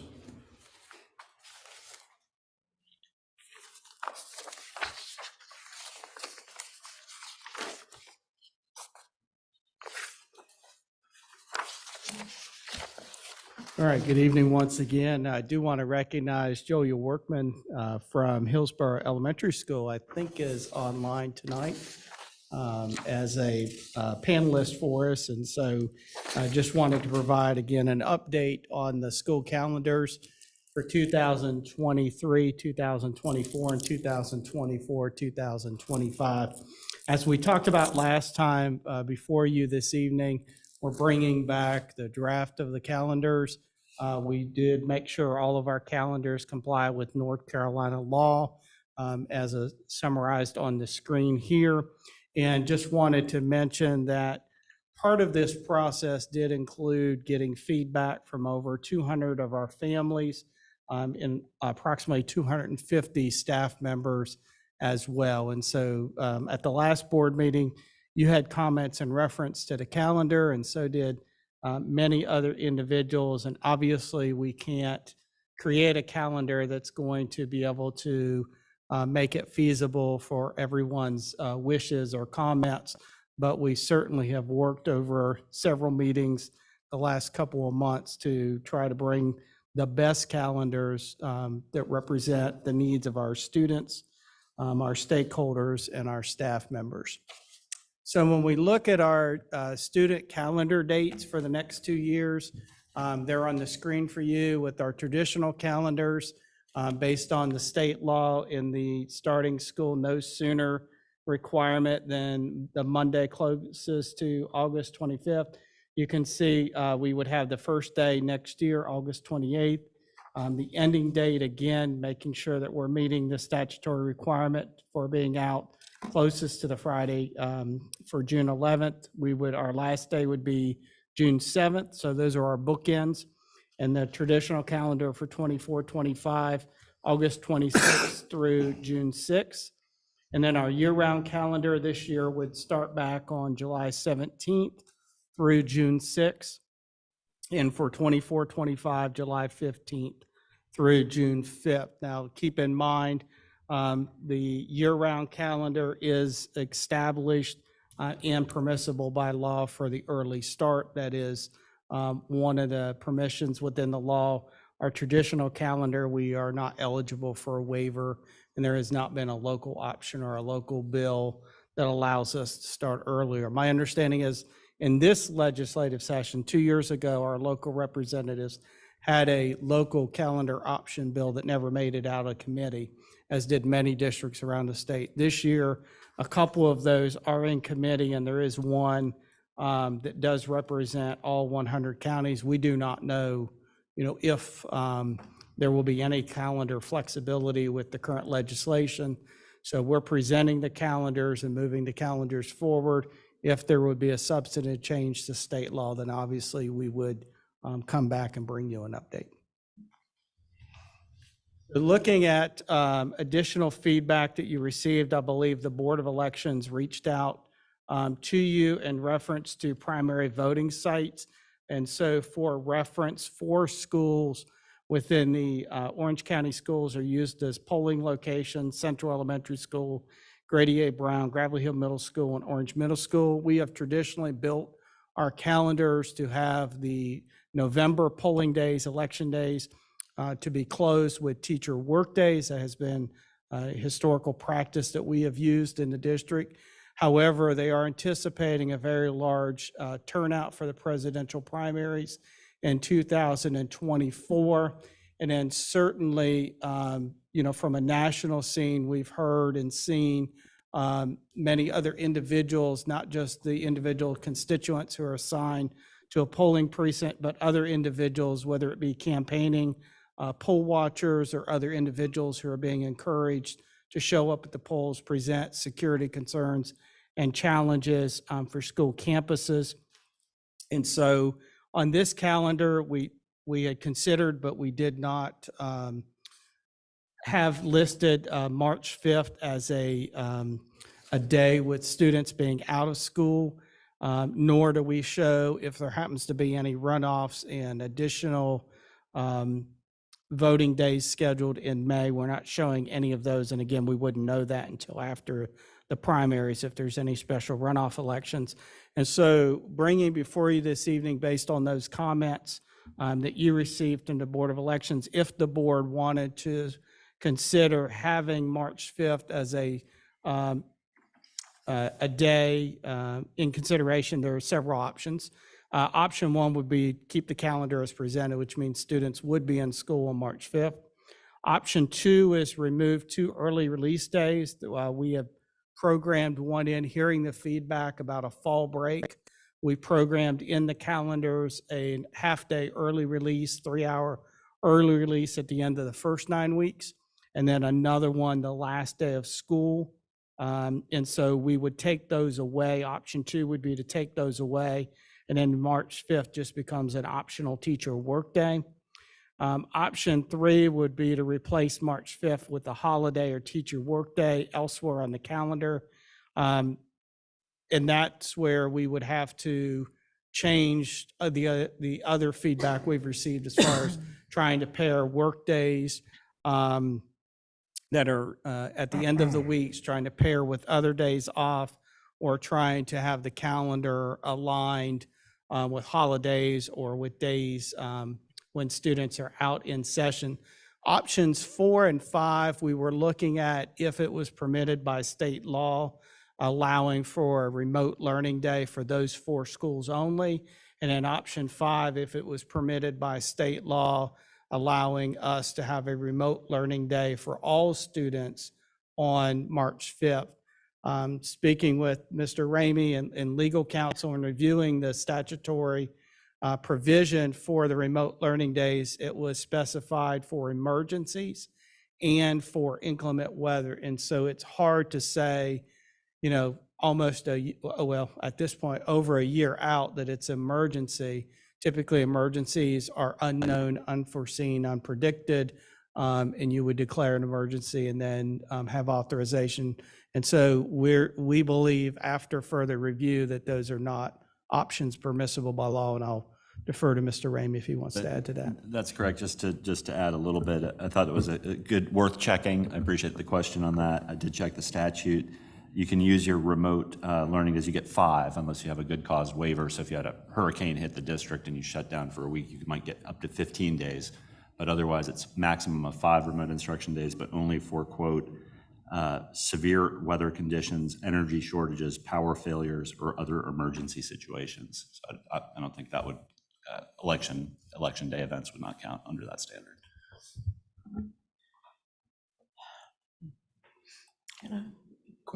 So we're at the questions point. And again, with this item, we have calendars that are presented for you. Your recommendations are in the board packet as presented, or we could approve the calendars and come back with further discussion on March 5th at a later point in time, or we could move forward this evening. But the recommendation really wanted to hear the board's input and thoughts on school being in session or not in session on March 5th. Ann? From a principal standpoint, that's a lot of people on your campus for a presidential election. And I personally have concerns about that with student safety and all the things that we see every day. If there's some way at all to work that, and I really don't see why that wouldn't be a great day for remote learning if the powers that be could look at it from the school point of view and the number of people that will be coming on that campus for that. But I just personally, I have a hard time opening the schools that day for that many people.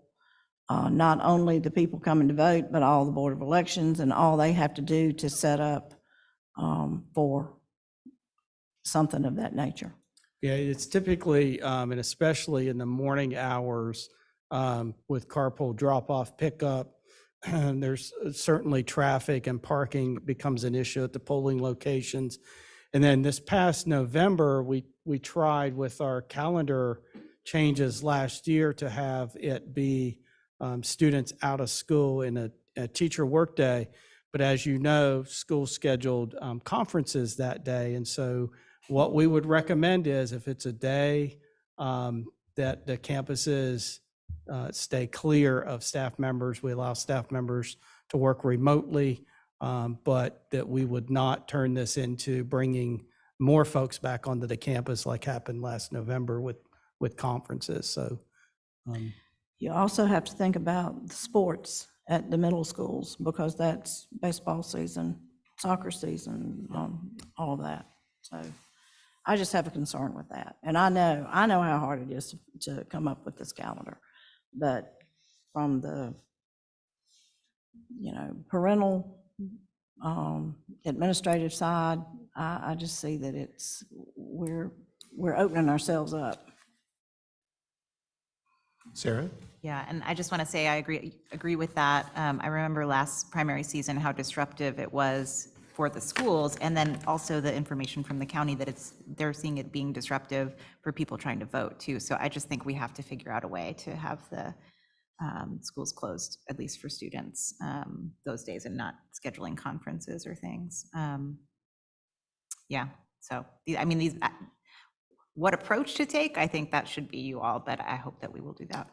yeah, so I've reached out to the calendar committee just very late today, sent out these 5 options, let them know, we had received the feedback and we would be having the discussion this evening. Obviously, the majority of folks all chose option 5, which is not an option any longer.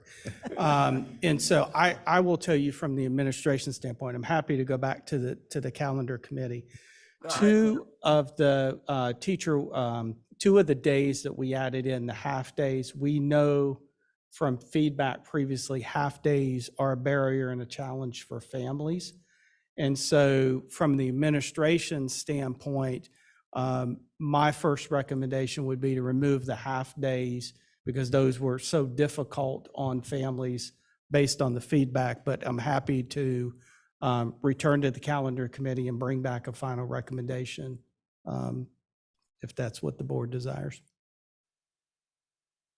And just clarifying, we're not on a timeline we don't have a statutory timeline to approve these, or policy timeline to approve calendars for next year. No, We just want to just- do it as quickly as possible. Just teachers and parents are Tie a asking bow on for it, them yep. for planning, so. Well, I will say, if you are able to figure this out, then maybe, Ms. Workman, you get a year off. Doing 2 calendars at once, that's awesome. I hope we're able to do it. She's going to get a year. Oh, not a year off from teaching, please. From the calendar. Figuring, doing 2 calendars at once, I think is a good use of your time, hopefully. Yeah, I'll just add that the most common feedback I get from teachers and families is don't have school open on election day. So I'm definitely supportive of figuring out whatever y'all's recommendation would be to ensure schools are closed. Bonnie? Yeah, I echo that, but I did want to comment, Ms. Wortman, that I have gotten several compliments from families about the improved calendar. So I just wanted to thank you for that. Really great improvement. Great. I'm glad that you're getting that feedback. That's wonderful. Carrie? Just a small comment, and I also really appreciate, that's a tremendous number of staff members you all got feedback from, as well as a tremendous number of families, and having 2 years to look at is really terrific. Just with the option, and I do support not having schools open on March 5th, but just to mention the idea of the last day of school not being an early release. I recall, hearing as a board how families really expect that to be an ongoing tradition. So I can imagine that if that were the solution, that would not please some people. So We also, and to your point, I'll make another comment to that. There is some impacts as well with our graduations because of the Dean Dome the Dean Smith Center being moved over to graduations on Friday. If we have staff members who have family members or children who are graduating that day with ceremonies, it does make it difficult if school is in session all day long. So that was one of the benefits we looked at as a team for having that early release as well, not only the parent feedback, but also with graduation the same day, it would help our staff who's involved to make sure they're able to be there in time. All right. So the recommendation, I would say then, let's stand as is. We approve the calendars as recommended, and we would bring back to you a plan for having schools closed on March 5th, unless you want to make that part of your motion that school is closed on March 5th, and then we come back with how that day looks. So we can at least go ahead and indicate it to parents that schools would be closed that day. So do we have a motion as such? Yeah, I'll move that we go ahead with this calendar with March 5th, schools closed. Thank you. Do we have a second? Second. All right, any further discussion? All right, all in favor? Aye? Aye. Aye, opposed? Thank you, Dr. Felder. All right, calendar committee, I will see you shortly. Not tonight.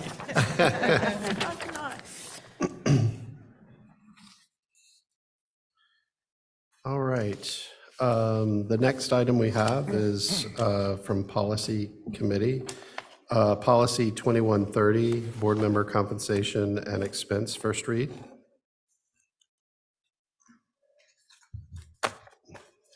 Good evening, Chair Averton, Vice Chair Purcell, board members, and Dr. Felder.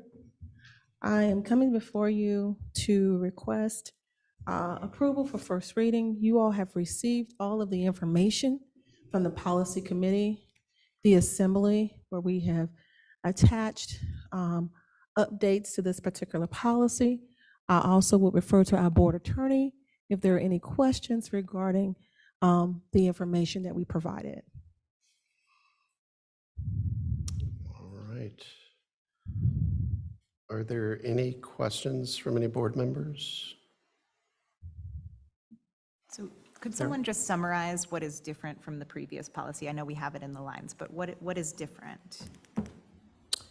I'm going to attempt, and Neil, if you will jump in. I don't mind giving it a try here. So the old policy was, you can see here it's like look, it's showing on my phone here is blue text that's added.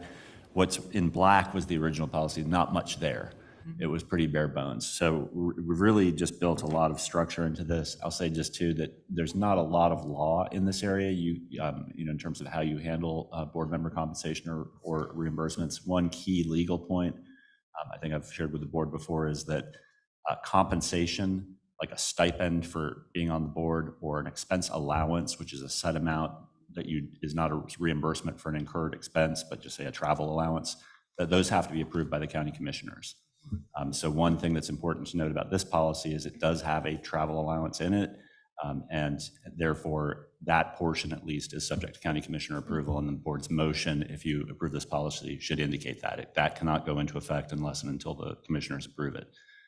Otherwise, the reimbursement procedures and everything here is really not, there's not a lot of law regulating it. It's just what the policy committee came up with. I implemented the direction from the committee. I think it's a good, clear policy as compared to what you currently have, but you can certainly all weigh in on how you want to manage that.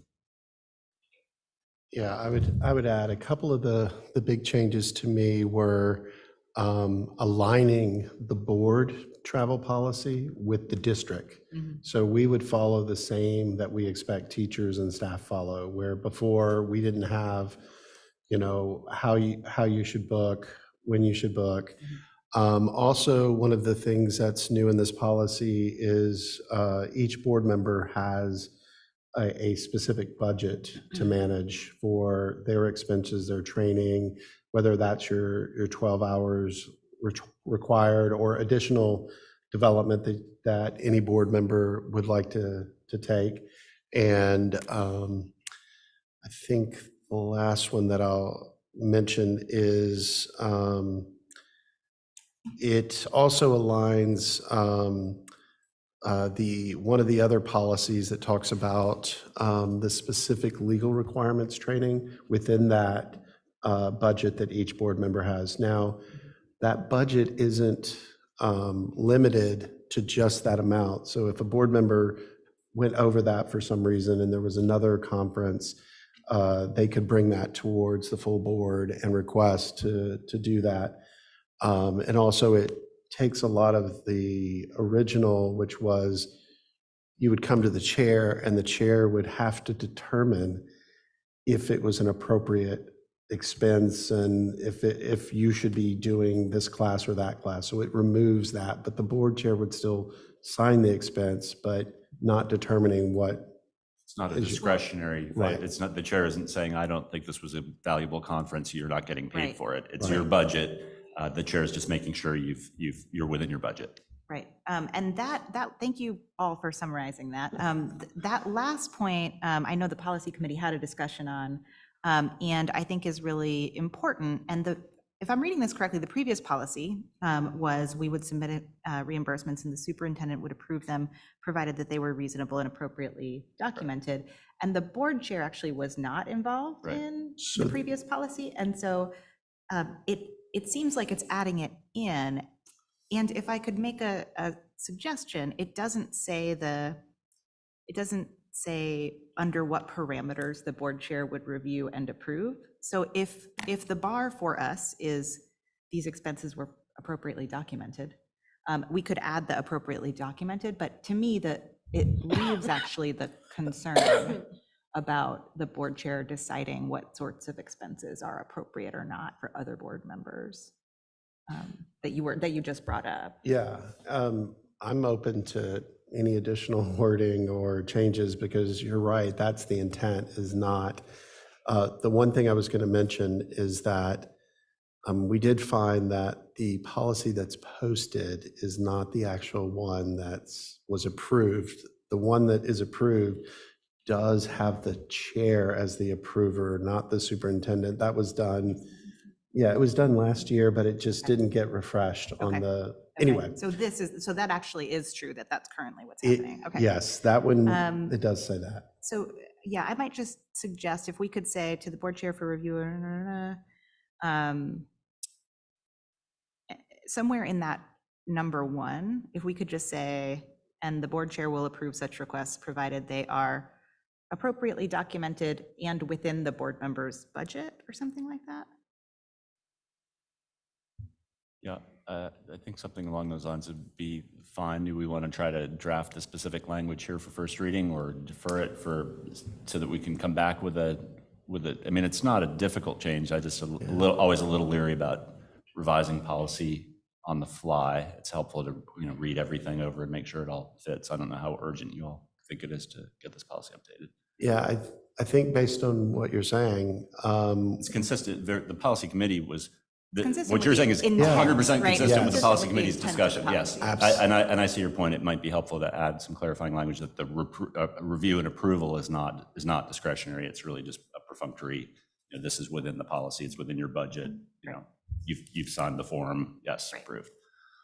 So if you all don't mind waiting till the next meeting, I can certainly update it for then and just be a little more careful about it, or try to do it now. Just have it on consent next time. Yeah. Since we've discussed it. Is that okay? I'm happy to email the whole board with the language so you all have a chance to look at it. We put it on consent unless somebody thinks it needs further discussion. Yeah, Next meeting. I mean, we You can also waive second reading if you want to, if you're ready to approve it next meeting.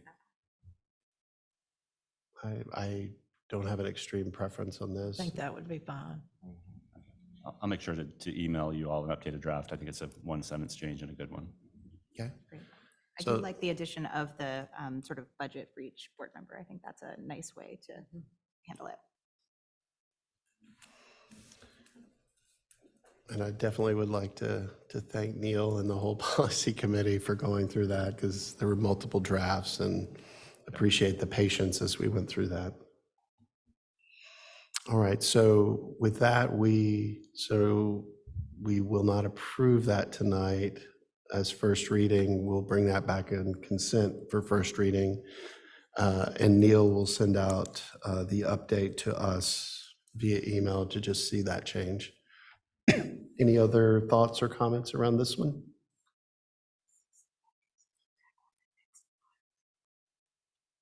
All right, let's move on to the next policy, policy 2310. So we have before us policy 2310. Again, we have sent everything to the board for your review.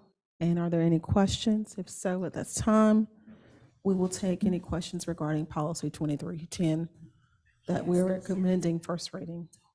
Excuse me. I have one here, which again was overhearing the policy committee discussion. It's in section 1, regular meetings, where it says public comments on non-agenda items will be limited to no more than 30 minutes total per meeting. Is that where you all landed with that? Because I thought you decided that deciding what was on the agenda and what wasn't was like overly complex.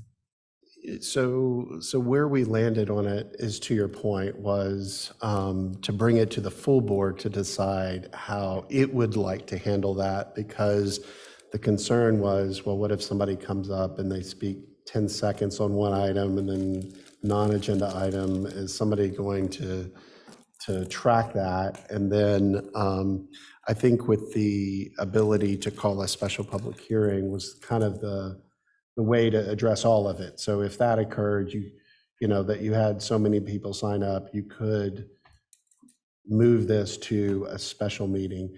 But it was really intended to give the board a quick, what's the feedback from the board on this? There are many ways to do it. I believe, Neil, you had mentioned there's some that allow, some that don't allow, and it's really a preference on You mean from on this board. the agenda item question? The public comment and how do you handle the non-agenda items Yeah, versus so- agenda well, items? So there's I mean, I do think it's wise to allow comment on non-agenda items. There's an argument you could limit it, but it's not so clear cut that it's just good to allow the comment. I think it's permissible to give a priority to public comment that's on agenda items, either more time or you come first in the comment period. That would be legally permissible. I think the questions come up at the policy committee was how is it practical to enforce that? When you have people sign up, let's say someone signs up for an agenda item, we could put a checkbox or they'd have to sign it, but then they start talking. Is the chair going to bang the gavel because it doesn't sound like you're really talking about the agenda item? I'm getting to it. So there's the sort of practical implementation questions, but it is legally permissible. So just to, Go ahead, if it's okay, since we're getting people's thoughts on that, I think we should just cut that sentence and not make a distinction between agenda items and non-agenda items. Like, I just think it's simpler to manage the meeting that way. I don't disagree. I want to say there's a real intention to distinguish because there've been so many meetings, not with our board, but in prior boards, where a group of people decide that they're going to take over the meeting and they'll bring in 20 or 30 people and start speaking, and the people who are there for the business that the board is there to conduct don't get a chance to speak. So we really want to make sure that the board stays on topic. And Go ahead. I don't think it's true that the other people didn't get to speak. I think sometimes they've had to wait quite a while for their turn. But yeah, to me, it's, I'm in favor of fewer restrictions, I guess, on that than not. And I like the idea that after 90 minutes, which rarely happens in public comment, we could say, clearly there's way more to talk about here. We can have a specially called meeting just to talk about this. Yeah. Just to clarify that point for those who weren't on the policy committee too, what this policy does is different from other public comments. Most policies I've seen have a limit for public comment. Once you hit the limit, you can just cut it off because the policy says you're out of time. You'd need to take action to extend it, which I've seen happen. Your policy has the reverse, and this is the policy committee who just really wants to, it's the reverse. It's unlimited public comment unless after 90 minutes and not before the board says, sorry, that's too much. We're going to have to bring you back for a special meeting to hear from you later. Just pointing that out. Just a couple of points on that. When we were having that discussion, the thought was, are we just going to say, oh, I'm sorry, hold on. Can we extend public comment for another, how many people do we have? And keep doing that versus allowing the opportunity to switch it and say, okay, we need to have a separate meeting to hear everyone. The other comment I was going to say is that we have had board meetings where people signed up for agenda items and they were not. So it's hard to, I appreciate the sentiment. I just don't know how you manage it because it just doesn't always happen the way you would like it. But that's why we brought this one here for discussion and why it's not on consent was to get thoughts around it. Bonnie?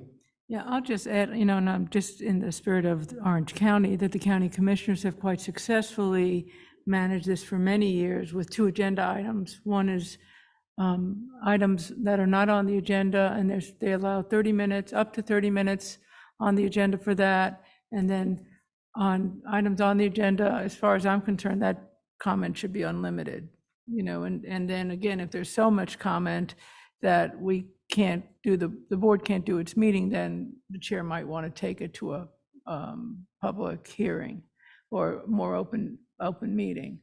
But it would seem to me that if a lot of people, we're really talking about those rare instances where so many people want to talk that there's not a lot of time, but certainly I believe people who want to speak on the agenda would get priority.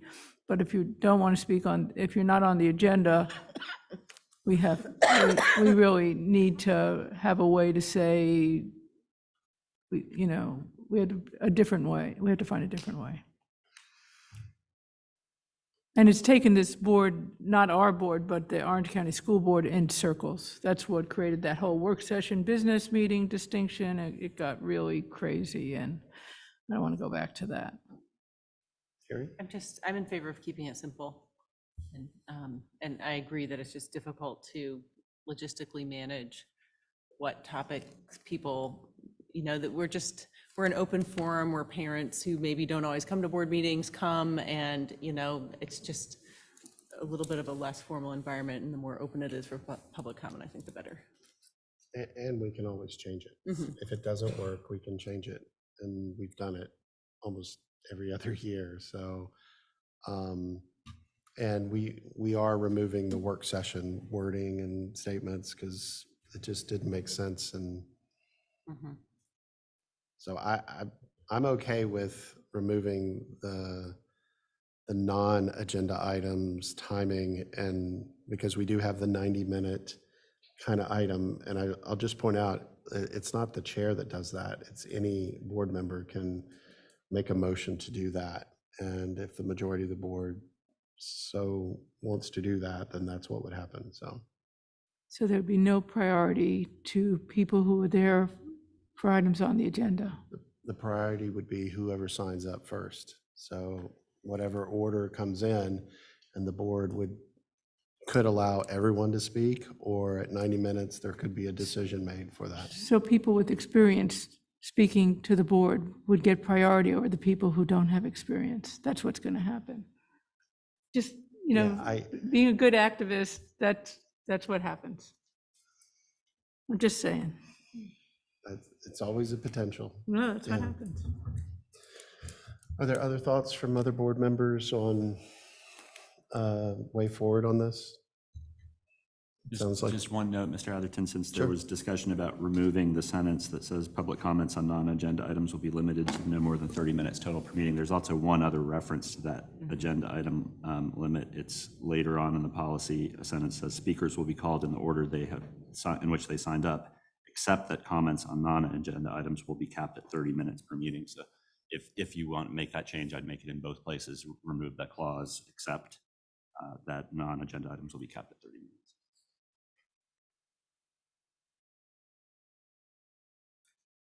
Okay. So do we have a motion to? I motion to approve on first reading the revised policy with those sections talking about non-agenda items struck. So removing the 30 minutes. Yes. Okay. Do we have a second? Second. All right. All in favor? Aye. Aye. Aye. Opposed? All right. Motion carries. All right, next we have the recruitment and marketing initiatives for school year 2023, 2024. Good evening again. Thank you for allowing us the opportunity to come before you and review the recruitment and marketing plan. Some of the information, Ryan, next slide, that you're going to see here is information that we bought back in October when we gave a staffing update. As I always want to note that under our strategic plan, we are aligned with goal number 3, which talks about exemplary staff, and it talks about recruitment, hiring, and support, and retaining culturally proficient, highly qualified staff. So that is our goal here. Next slide. As we talk about our recruitment and I will say retention, because retention is part of recruitment, and marketing plan, I would be remiss if I did not mention where we currently are and the greatest challenges that we have seen. I seen them immediately when I started here, August the 16th of 2022, where we had positions that had not been filled because they were teacher shortages. And the pandemic has not been very kind to us. As a result of that, we have seen a decline in enrollment across the universities in which we go to try to recruit teachers, where teachers are not enrolling in educational programs. There are schools that do not have a robust educational program as we once knew and saw. So this is just not, as I say every time I get up before you, this is not just an Orange County schools issue. This is a national issue. Our fearless leader says it all the time, that education and people are just not going into education as they once were before. With that all being said, we are taking that into account, and we are still looking to recruit and retain highly qualified teachers so that our students have staff before them that represent their race and they see teachers that look like them. So that would help with our learning initiatives. Next slide. Some of our current recruitment strategies, and we would also first have to thank the board for recognizing that we needed these strategies to stay competitive. And I noted some of the competitive things in this assembly information that provided. We provided sign-on bonuses, as we heard tonight from nurses, and they were a huge part of our COVID-19 pandemic, getting us through that whole process. Mr. Obley would have to agree with us starting out, keeping up and having to make certain that we had all staff vaccinated. That was a huge initiative from both our departments. The nurses helped widely on that. Also with the presence of branding and marketing. Well, we had some presence of branding and marketing on social media outlets. It wasn't until the arrival of our chief communications officer, Kevin Smith, who had and allowed me to extend that broad reach in our media and social media outlets, and also updating our website, because I heard you all clearly saying, particularly Ms. Smiley, that when a person goes and looks at our website, where are we? So I would have to give kudos to where kudos are noted. We also are doing HBCU recruitment events. That is a huge focus of ours. Also too, our substitute support, that daily substitute support, as you all have seen, human capital has been intentional and deliberate in bringing in long-term subs. And you see that every time we have a board report to bring before you.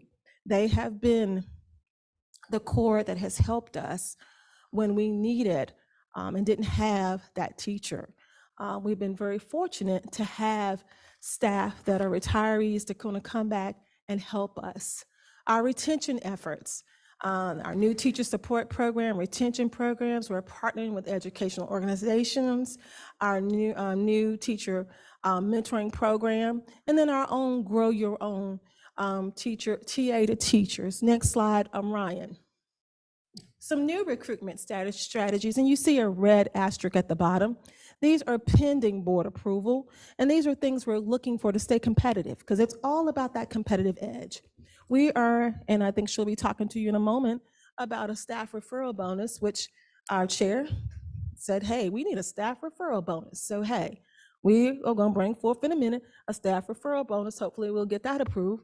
Increasing the local supplement structure and rewarding longevity, and also thanking you all for allowing us regarding supplements, and regarding the fact that we were able to give staff credit for experience on that license. That helped a tremendous amount. Also with our job fair coming open in the next couple of months in April, we want to be able to extend an early contract so that we can go ahead and bring that person in. We're looking at a job sharing approach, and then also relocation supplement for out-of-state new hires. And next slide, Ryan. We're also looking at other proposed recruitment strategies that I failed to mention. We need not forget our classified staff. We have done the classified staff study to want to decompress that classified staff scale, and we will continue to work on that along with the help of Ms. Raff and her department. And then also additional supplements for EC and math teachers, and also national board certification and renewal fee support. Next slide. Our unfilled vacancy strategy, and what are we doing? What we're doing is we'll continue to have ongoing recruitment from job fairs, marketing, referral, word of mouth goes a long way. And we have one principal in particular, I will not name a name tonight, but when they're interviewing a candidate, they say, do you have a friend? And that process has really, really worked. I've talked about long-term subs, temporary terminating contracts, and the list goes on. Ryan, next slide. But the big question is, why work for OCS? That's the big question. As Kevin would say, that's the hashtag, why work for OCS? First of all, we already have heard we have an outstanding reputation across the state from the standpoint that we are the top district in the state regarding growth. So why would you not want to come to a place and work like that among people who have pushed our students and enabled our students to reach their highest potential? We also we provide out-of-district students of staff. They can attend OCS. They get tuition free. We have stipends for planning during a planning period. We have remote work opportunities. We also have free vision and insurance. Then while we're giving you free vision and life insurance, we also want to make sure that you have a good wellness plan. So we also have our staff can participate through the Sportsplex, where they get a membership. Guys, these are things when I'm going out to a job fair. These are the things I'm talking up and saying, hey, come over here. This is where we're located, but this is also what we're offering. And that list goes on and on. Next slide. Some other things that we're also looking to do is our upcoming job fair. We are super duper excited about our upcoming job fair. That's April the 15th. So you're wondering what? I'm gonna talk. I got you. Just keep on going. I got you. April 15th. We have put that out there. We have posted that on our website. I put staff, human capital got on foot and we went downtown Hillsborough. Every business in Hillsborough has a job fair flyer. The Chamber of Commerce has posted our job fair flyer. Also too, we have, I heard that we needed to make sure we had people in the Effling Cheeks community that wanted to be a part of a team. We took a flyer out to that community center. We also took a flyer out to the New Hope Center, as well as the Cedar Grove Center. We contacted every church in Orange County. We contacted every unemployment office, as well as every Department of Social Services. From a national standpoint, we do have an insert that's we're going to be featured in Ed Week with our job fair flyer. So these are just some things that we're doing. Ryan, take me back one slide. And our marketing plan. I just kind of went over that. Overall, we want to align that with our KPIs as it relates to our goal 3. We want to improve our overall teacher retention. We want to increase our retention of teachers of color. We also want to make sure that we close that national gap between Hispanic students and teachers. And then we also, the activities that we're doing, which I've already mentioned. One thing I failed to mention, we have equity training. We also have affinity groups. We're working with the Latinx community. So these are just some things that we're doing to promote Orange County schools. And I would be remiss if I did not say that I am proud to be an employee of Orange County Schools and represent this initiative. So proud that I do have a team that surrounds me, that gives me feedback around what we can do better. And because we are in a constant, continuous mode of improvement. So this completes my marketing and recruitment update. Are there any questions? Yes, ma'am. Sarah? Well, I just want to thank you for everything that you and your team are doing to advertise and to get the word out there about Orange County schools. And I had like 2 specific ideas for you. Okay. So one of them is that Sportsplex membership, like others might offer discounts. Like we should tell them how cheap it is to have a health club membership. Like what is the dollar? How much is it actually going to cost you per month? Because that is $6. It's $6. Is it $6? It's $6 $6 per month to belong to. They have a pool. I'm pushing that it, is a Ms. Smiley. great That's a deal. great Look, that thing. is I'm that is pushing really it. nice. And then the other thing is, and I saw you had Latinx Ed up there. They just had this report that came out this week, and they profiled where they did a listening tour around the state about what Latinx families and students need. And one of the areas they focused on was more diverse teacher pool, or teachers, and more Latinx teachers specifically. And they highlighted the Alamance Scholars Program, which I had not heard of before. So this is a partnership between Alamance, Alamance Community College, and Elon. You can start it in high school. It looks like a sort of a CTE track, and to start taking classes at ACC. And then you can continue on to Elon and graduate from Elon, prepared to be a teacher. And they're targeting it towards people who want to stay in Alamance. Now, we have Durham Tech right here. We already have a great relationship with Durham Tech, you know, and we have some wonderful universities around us.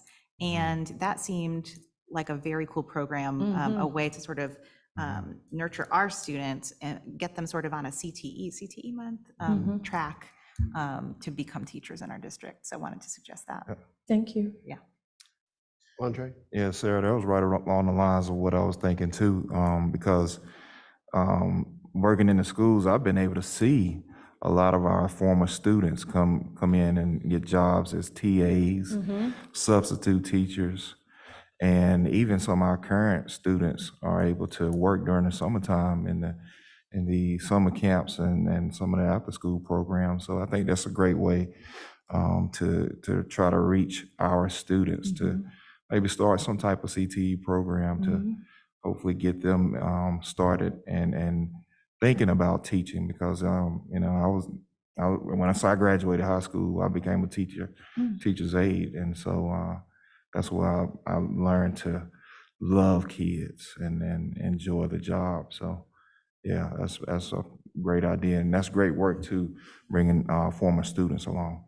Mr. Richmond, thank you for your comment. Also, I think along the same vein, when we did the CTE interns, and Shannon wants to bring that program back. Actually, Ms. Raff and I are meeting with her next week to talk about looking at compensation around it, looking at compensation a little differently. But that was a really good way for us to bring in staff, our students that want to come in, want to work here, and can be potential employees. The other thing is too, around that, we also have our future teachers scholarship that we are sending out to make sure if there are any seniors that want to come back and return, they want to teach, but the caveat is you have to come back to Orange County schools. So we have sent that out as well. That's perfect. I just wanted to add on to that. I was at a school today where I saw a high school student volunteering, and I thanked them for volunteering in the school, and I asked them if they would be interested in being a teacher, and they were like, yeah, I really do think that. And I said, are you aware that we offer contracts and scholarships? She's like, no, I've never heard of that. So we may try to reach out to those that are volunteering. I need to talk to you afterwards to get that person's name. Carrie, I'm sorry, were you raising your hand? Yeah, I just said thank you for the presentation and for the work and understanding how tough it is. On the retention bonus, as you know, many of our teachers are watching new teachers coming in and getting bonuses, sizable bonuses, and they're saying, wait a second, I'm staying. If I leave, I'll get a bonus from someplace else, and they'll hire somebody to replace me and give them a bonus. So the referral bonus that you spoke about, that's the retention bonus, that was for beginning teachers? That was for certain areas that we noted. That is not necessarily for a beginning teacher, but it just depends on the area in which they are in. Am I correct, Ms. Ware? Hard to fill positions that we noted. We are looking at, depending on the budget, if we can extend that, but right now it's solely for our hard to fill positions. Right, because the thing I'm thinking is there's two parts. One is veteran teachers, to think about veteran teachers. And then I heard that we are looking at possibly increasing the supplement. That'll be a lot more expensive, but if we increase the supplement for years of service, that would help, depending on what that looks like. Now, keep in mind, they also already do get, they get credit for their experience as it relates to their licensure, and before we were not doing that. Understood. So that has helped us quite a bit. Understood, but, and that really helped keep a lot of teachers. I think now there's still, and we do get mail on it frequently and comment on it frequently. Wait a second, what about the veteran teachers? We're willing to stay, but it, you know, there's other places. So one of the things, Ms. Hauser, that may address that, as Ms. Hatcher mentioned, would be the supplement that would reward or recognize longevity. So that is one of the Right, things we'll that have we're to look looking at, at. that'll be expensive. I mean, the question is, what are how do the economics look? But I heard that. And you're about to talk about because my second question was about the relocation benefit. So you want to talk about it first? Stay in my lane and I'm turning it over. If there are no more questions for me, I'm turning it over to Ms. Rath. Yes, good evening. You're asking some good questions, and some of the things that you're asking about, we're going to be talking about as we get into our budget. Yes. You know, the items that we are talking about now are things that we have already implemented based upon what the board has approved, but we will be having more discussions about those items that Ms. Hatcher had noted previously with the asterisks as we begin entering into our budget cycle. So one of the things I'm here to talk with you about tonight is a referral bonus that we have a recommendation for you this evening to begin immediately. So we've seen good success with this in our transportation department to be offering referral bonuses when people are referred to Orange County schools. So we have a recommendation based upon another district in our state that has a little bit more boundaries around it than we've previously had. But here's our recommendation. So this would be a $500 referral bonus for current permanent employed people. So this would be for someone who was currently employed in the district, not a retired individual, not someone who previously worked for Orange County Schools. And I'm going to talk a little bit more about some other not eligible components of this. But again, this would be for current employees. We've created a Google Doc and a means for staff to be able to actually go and refer an individual where they provide certain information. That would have to be completed. That would be vetted through our human capital department to make sure follow-up happens with these referrals. The second piece of this is, well, there's several pieces of this, but so the referral date cannot be before the job posting date. So we can't have someone go complete a form before the job is even posted on our website. The referred individual needs to be hired within 6 months of the referral date. The current employee that refers the individual must be currently employed after the referred person is hired and works for 6 months with a clean or a satisfactory job performance. So if, example, I retire, I'm Rhonda Rath, and I'm going to retire on March the 1st. I referred someone who is hired. That individual has not worked their 6 months with a satisfactory job performance, so I would not be eligible for the performance bonus. Who's not eligible? Anyone in the superintendent's cabinet is not eligible. The supervisor with the hiring authority over the referred candidate would not be eligible. Any temporary employees would not be eligible under this recommendation. Summer employees would not be eligible. Contract employees would not be eligible. Retired employees or former employees of the district. So you have to be working under this recommendation in the district in a full-time or part-time position. And by permanent, that means that you are earning leave or eligible for benefits to be able to be eligible for this $500 bonus under this recommendation. Is there any questions? Oh, let me say one more thing. I am so sorry. Well, I was going to say this afterwards, but my recommendation is that this and the relocation is that it is capped at $75,000 because the recommendation, if you call in assembly, was to appropriate local fund balance for this, that once the $75,000 is reached, that it would be halted until it is approved by the board to continue. I'm sorry, now I'll take It should be questions. great to spend the money because it means we're getting referrals, so it's all good.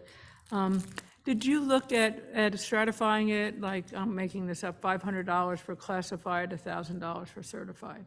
Different, I did not. You know, we had some discussions in regards to that, and we kind of leaned towards keeping in context with what we were already doing for our bus driver population. But of course, there's always the thought or the recommendation that we could change it where it's different depending upon the position.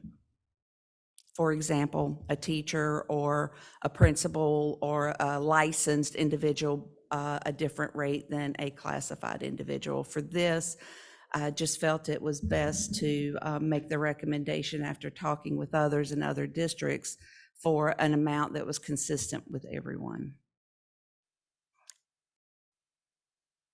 Other questions, comments? Sarah? I'm thrilled you're doing this. Excuse me, thrilled. I hope we run out of money, and then I hope we give it another $75,000. Well, I don't know, I'm not doing the math. That would mean maybe we are hiring too many people. Thrilled you're doing it. Yep. Okay, before we approve, I will go into the next piece of this unless there's any further questions in regards to the referral bonus. The next piece of this is the out-of-state relocation initiative. In November, the board had approved for an out-of-state relocation stipend to be provided for Gravelly Hill Middle School only. We are bringing that back with the recommendation to open that up for the entire district, and that you would have to be out of state. It would be up to $5,000 for the positions that are listed there, which would be a licensed teacher, a principal or assistant principal, or a director and above. To be that, those positions would be the ones that would qualify for a relocation stipend.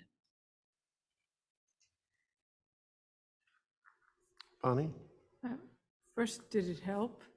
And did the stipend help with Gravelly? And second question is, why out of state? If someone, let's say, wanted to come from Asheville or Charlottesville, Charlotte Mecklenburg or some other place where they'd have to relocate, would we not give them any help? Well, this recommendation is based upon out of state. I can't speak to whether or not we've had any success with the Gravelly Hill recommendation for out of state. I would look to, I'm sorry, Ms. Hatcher, I don't know if you would be able to. I'm sorry. Have we hired anybody out of state? Okay. Yeah. So we've not seen any benefit from, but that was just in November as well.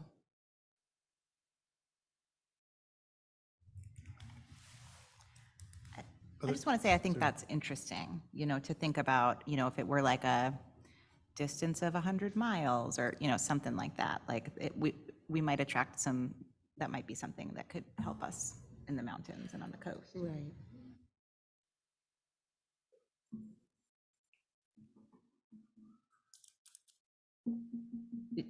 Did you say you looked at that? Yeah. I'm sorry, Joyce.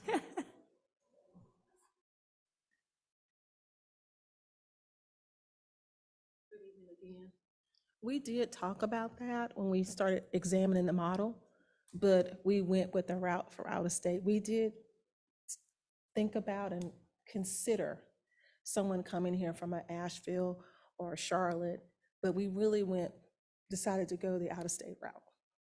So we did have discussion around it. Carrie? And I think it would be something interesting to consider, although it would end up, I assume, although it didn't impact the gravelly hires so far, but end up costing more. If we do 100 miles, that whole lot more, covers a whole lot more area in I will say this, Carolina. going to job fairs and we're seeing people from all across the state when we go, it is very helpful and would be very helpful to have something at our recruitment table that says, number one, we do have a employee referral bonus. Number two, also something that says that we do have a relocation. Some companies, particularly private industry, Mr. Atherton, you just have an out-of-state, you just have a relocation bonus. Some private companies do have the parameters that you spoke of, Ms. Smiley, but as you all know, we are a public entity. But anything I feel we do consider around relocation can only help us either out of state / further outside of OCS, can only help us with our recruitment efforts. I can see this helping with a brand-new teacher who is just out of college and has no money, and is going into a profession where they're not going to make a lot of money, unfortunately. Is there some way we could look at it for helping those new teachers? Absolutely. We can definitely tweak this recommendation. The recommendation is looking at fund balance. So we can definitely tweak at the board's pleasure a recommendation that is maybe not out of state, but with, let's say, 150, 200 miles from the district, that if you're willing to move into our district, and then of course there would need to be some clarifying questions, do you have to move into Orange County? If we're going to provide that relocation stipend, are we going to require that you live in the county? Are we going to have specifications about how close you need to live to the district? I would need those type of clarifying answers, but it is definitely something that we can entertain to look at more of attracting people who are in the state, maybe in our western corridors or our eastern corridors, to get them to the central part of the state. I don't know that they would necessarily have to live in Orange County, but if they're moving, if they're willing to move, and say they've left Appalachian State and they're moving down here, their parents live in another state. If they want to teach in Orange County schools, and we want them to teach in Orange County schools, I think it would be nice to have something for those new teachers that says you live in the vicinity of Orange County, not necessarily, because I know there are districts around us that are cheaper to live in than Orange County, and we're talking about new teachers coming fresh out of school. So I think we need to be able to work with them a little bit if we're interested in doing that. So I'm hearing just new teachers, not for veteran teachers. Yeah, I would like it for veteran teachers Well, also. I'm saying veteran teachers too, but I really would like to help those new teachers that have nothing.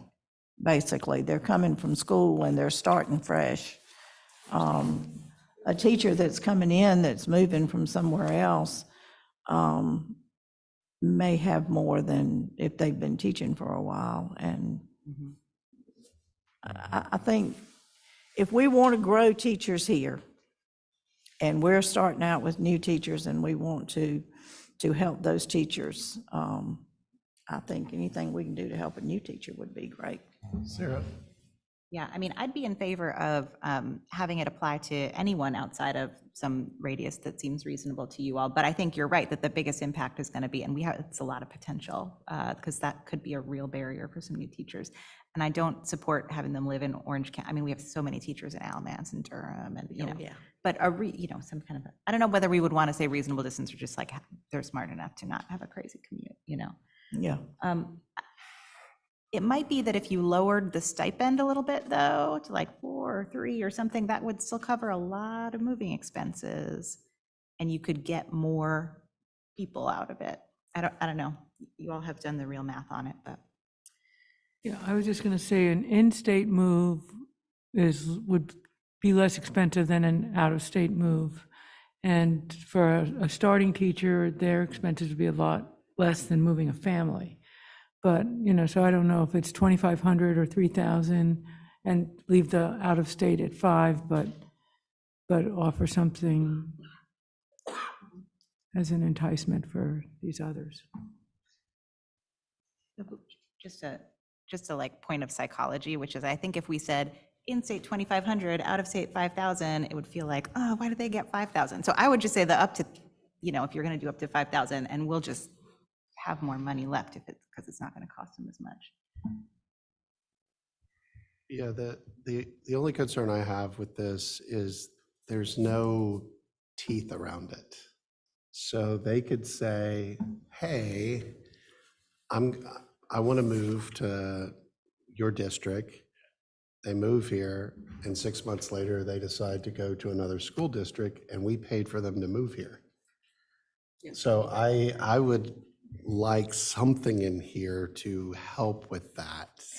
Like, basically, you want some guardrails. Yes. And we are aware of that. So whatever plan that we go with, we would definitely consult with the board attorney to make certain that we do have some type of agreement that they sign, as we've done with our retention bonuses, to make certain that we are not handing out money and then they stay 2 days and then they leave us. So we have, we've taken that into consideration. Okay. So with that, so there's 2 different recommendations before us. Are we asking for the second recommendation to come back, or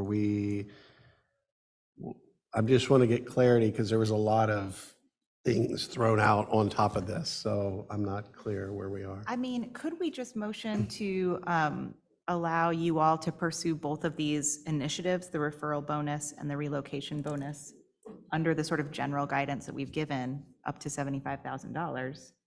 Like, go for it. It's recruitment season, so I don't want to hold it up for another board meeting. Is that enough clarity? I don't know if that's a question for you, Neil, or you all. I mean, you can essentially delegate some authority to the central office administration to flesh out the details. I think you ought to put in the parameters, hard parameters of the amount and anything else that really matters to the board. I wouldn't, I think you should watch your budget and make sure you're capping amounts of any bonuses. But you could, if there's details to work out and you're comfortable with delegating that, you can. Yeah, I'd just like to make sure we captured what those were. Like, I've heard a lot of things about a gradient on if you're 100 miles away, that there's a gradient versus out of state. And if that's true, let's just make sure that that guidance is there. The 75K, I wanted to make sure that's for both programs. Okay, it's not 75 and 75, it's one. Okay. A total of $75,000 of fund balance for both of these initiatives. Okay. That we will spend delightfully. All right, because they were. And the other thing was, there was a gradient, and there was new teachers and in-state teachers or in-state employees, and there was a question about, I guess that was on the bonus of classified, certified, but that's not on the relocation. And then just some parameters around it, guide rails to ensure An agreement to make sure that we, have a reasonable amount of time, that if we paid to relocate, that you work with us for a reasonable amount of time. And the last thing I wanted to ask around this that it wasn't clear to me, so just for clarity,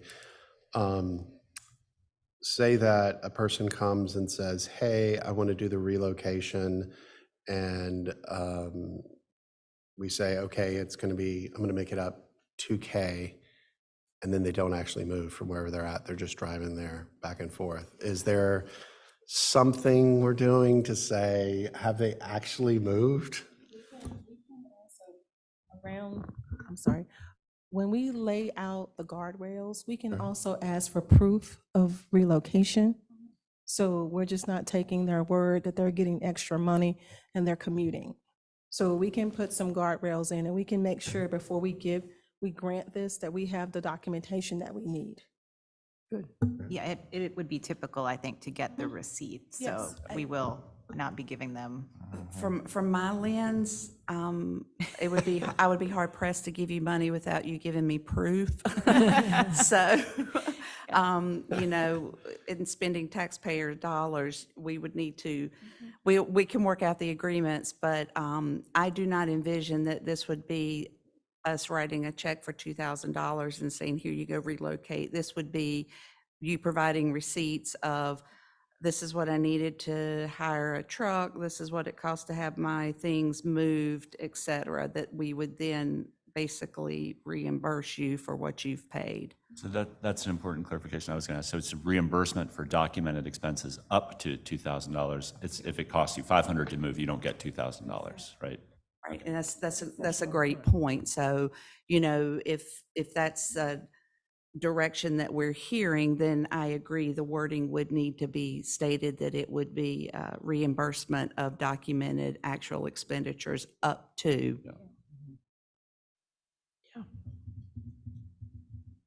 Makes sense. Just one last question around that.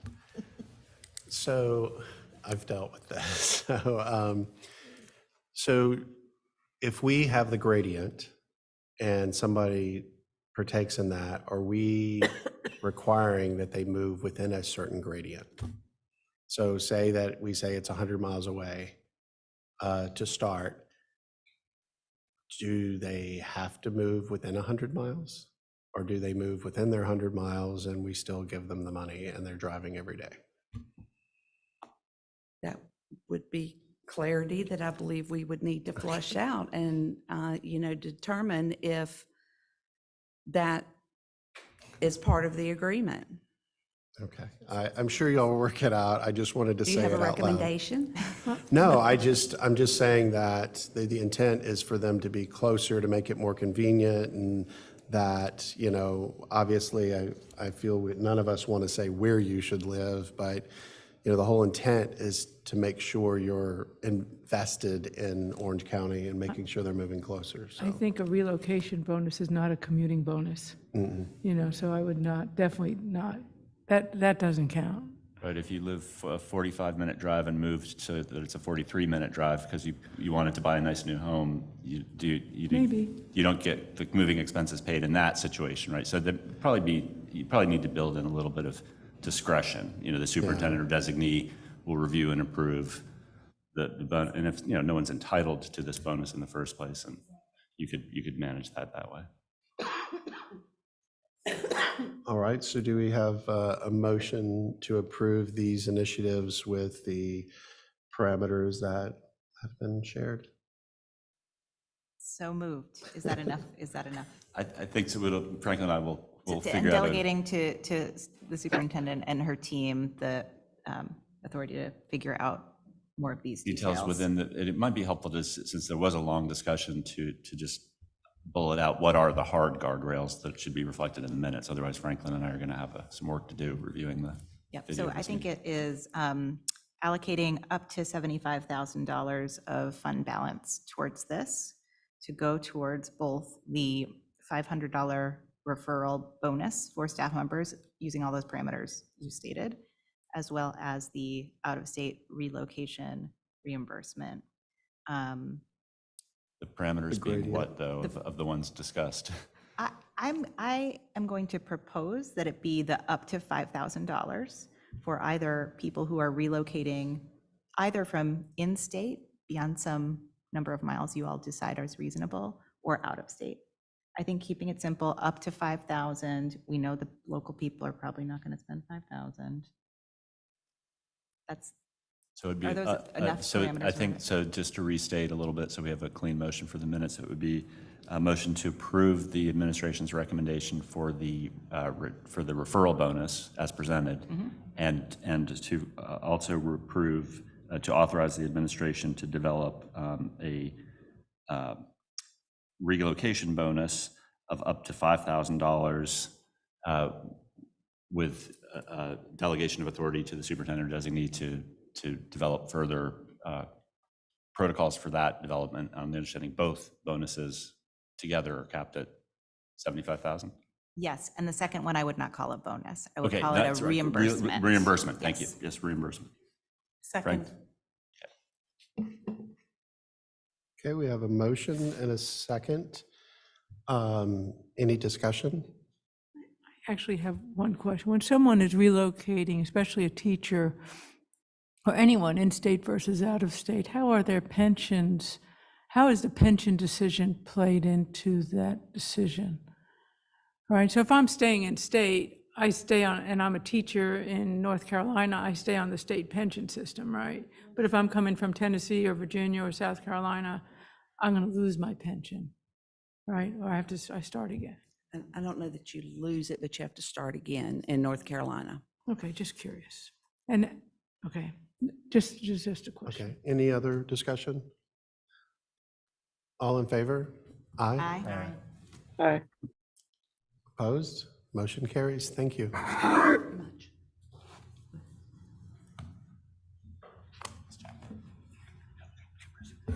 All right, next is the Forthright contract moved from the consent agenda.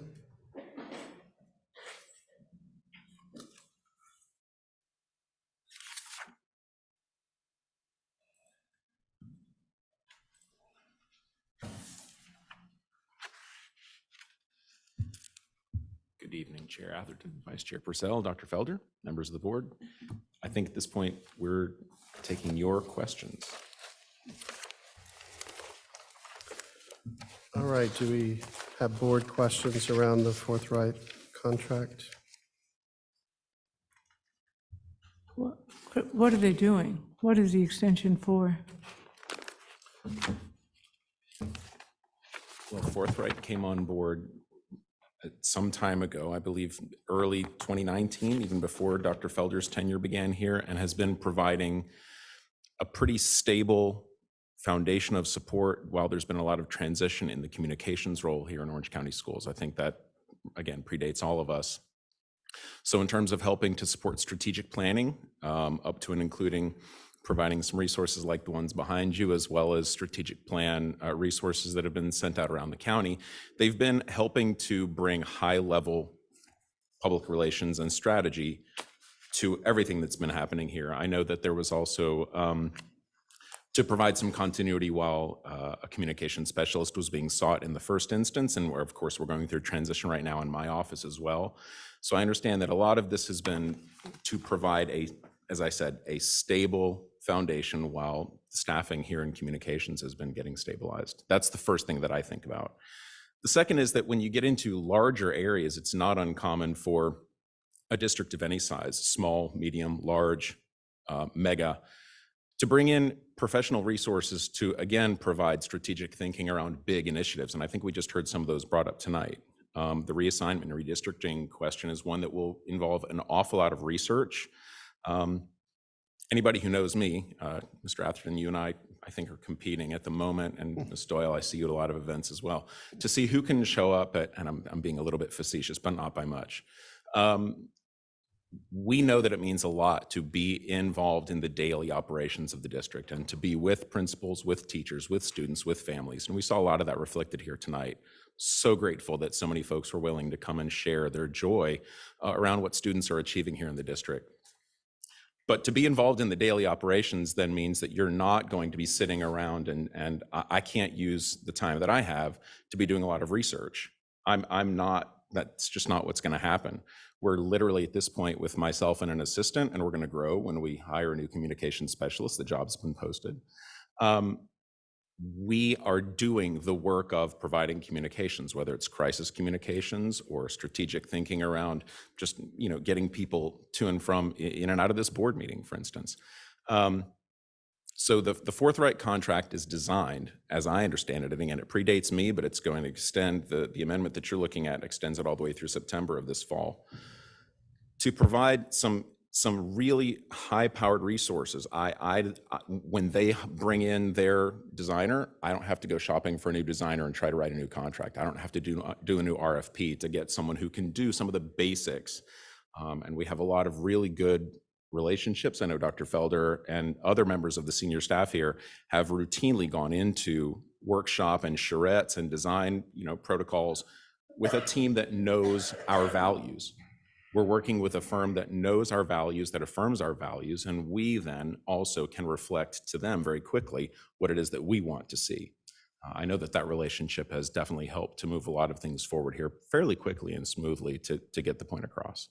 So anyway, those are my thoughts on the Forthright contract, and I was really glad to see that we had a relationship with them before I came, because I've seen their work in the past.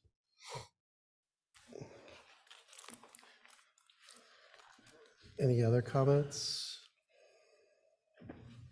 I guess I just have a funding question. So is the source of the funding for the extension, where is it coming from? Is it from like the lap salaries of the communications specialist, or? We have a team approach to this question. I trusted. Yes, thank you. That's a good question. We would be looking at the lap salaries for those positions and also any budget surplus that we have right now in the district. And just for clarity, those funds are undesignated. They could be used for anything, right? They're not restricted. They're not restricted. Yeah, I'll just say I have concerns with continuing to do this. I mean, it's a lot of money. We have a lot of stuff in our district. So I'm just going to say I have concerns with extending this. Sure. My thought is the money could be spent on, we're looking at TAs, we're looking at other things, programs for academics, things that we could be using, and we already have people here in the district that can. It might be a little bit more work, and I know that, but I have a hard time in looking at how much money has been spent since 2020 to this company is right now over $216,000. And that is a lot of money as I'm looking at this summary of expenditures. So, I'm sorry, please forgive me. Go ahead. We spend a lot of time looking at the payroll that it takes to run a school, as well as to run the district as a whole. I know there's been a lot of conversation around that tonight. We also just witnessed a really fruitful conversation around taking the equivalent of a salary, a fairly large salary, and looking at that as a way to leverage our entire staff. And the communications piece is one of those things that I think we tend to overlook if we're not careful, because everyone thinks, well, I communicate, I write emails, I do the things, I can sit and do graphic design. And the reality is that what we need to do the things that we're talking about, if the strategic initiatives that the board is pondering and truly considering and looking at doing in a quality way, if we're serious about those things, we know that we need to actually purchase tools. A teacher who goes into a room without textbooks or software and curriculum is actually not going to be able to teach those students very well, despite the qualities that the teacher brings. And so I would just encourage you to think seriously about whether these tools put to the, leveraged by the whole district are something that we need to strongly consider. Anybody who's worked in the private sector knows that at some point you do have to have staff who do communications professionally. And there has been a lot of lag. So while there is, since I'm not sure if it's since 2020 or since the beginning of the contract, the number that you. What I have is showing 2020. Okay, and again, that's not something I have in front of me. So thank you for that. But I would want to look back at that again myself. You have to ask yourself whether the tools that we're using are getting us the results that we want. That's something that would be true for every position in the district. And I think that's something that we would all take, that's a value that we would all share. Go ahead, Mrs. Moore. Yeah, I mean, I'll just say, it has added up to quite a bit over that period of time. We also were like, without a chief communications officer during the height of the pandemic, there were some real needs that money was going towards. Like the families needed us to communicate at a whole different level. And we had these gaps at different points. So I do think that's, to me, this is, $30,000 is a lot of money, and relative to that, it's not a huge amount. And knowing that you have this position that's vacant on your team and how essential it is that we do an adequate job of communicating, never mind the initiatives like how do we communicate about reassignment, for example. I'm supportive of this primarily for that reason, because the team is not staffed. You are doing a tremendous amount, and I want you to have some help. And I think that this could do that. So that's where I'm coming from. With that being said, once that position is staffed, we will still continue to have this contract with this consulting company, though. Like I said, from what I understand, since the beginning and up until now, the emphasis on forcing this work into the strategic planning. So this is thought of as a high-level resource where they're actually senior level advisors to senior leadership. That's the reason that this contract, I think, has continued up until this point, is to make sure that we're ready to do the kinds of things that take us beyond just the level of the day-to-day mundane operations. And so that, from my understanding, that's why we're looking at A, keeping the amount, and B, extending the time so that we can use it through some pretty significant timeframes that we're looking at right now. Go, Carrie. Yeah, just a couple comments. So it does seem like there have been a couple things happening at the same time. Like we've had vacancies in your department that, where this really is not that much money in comparison to the vacancies.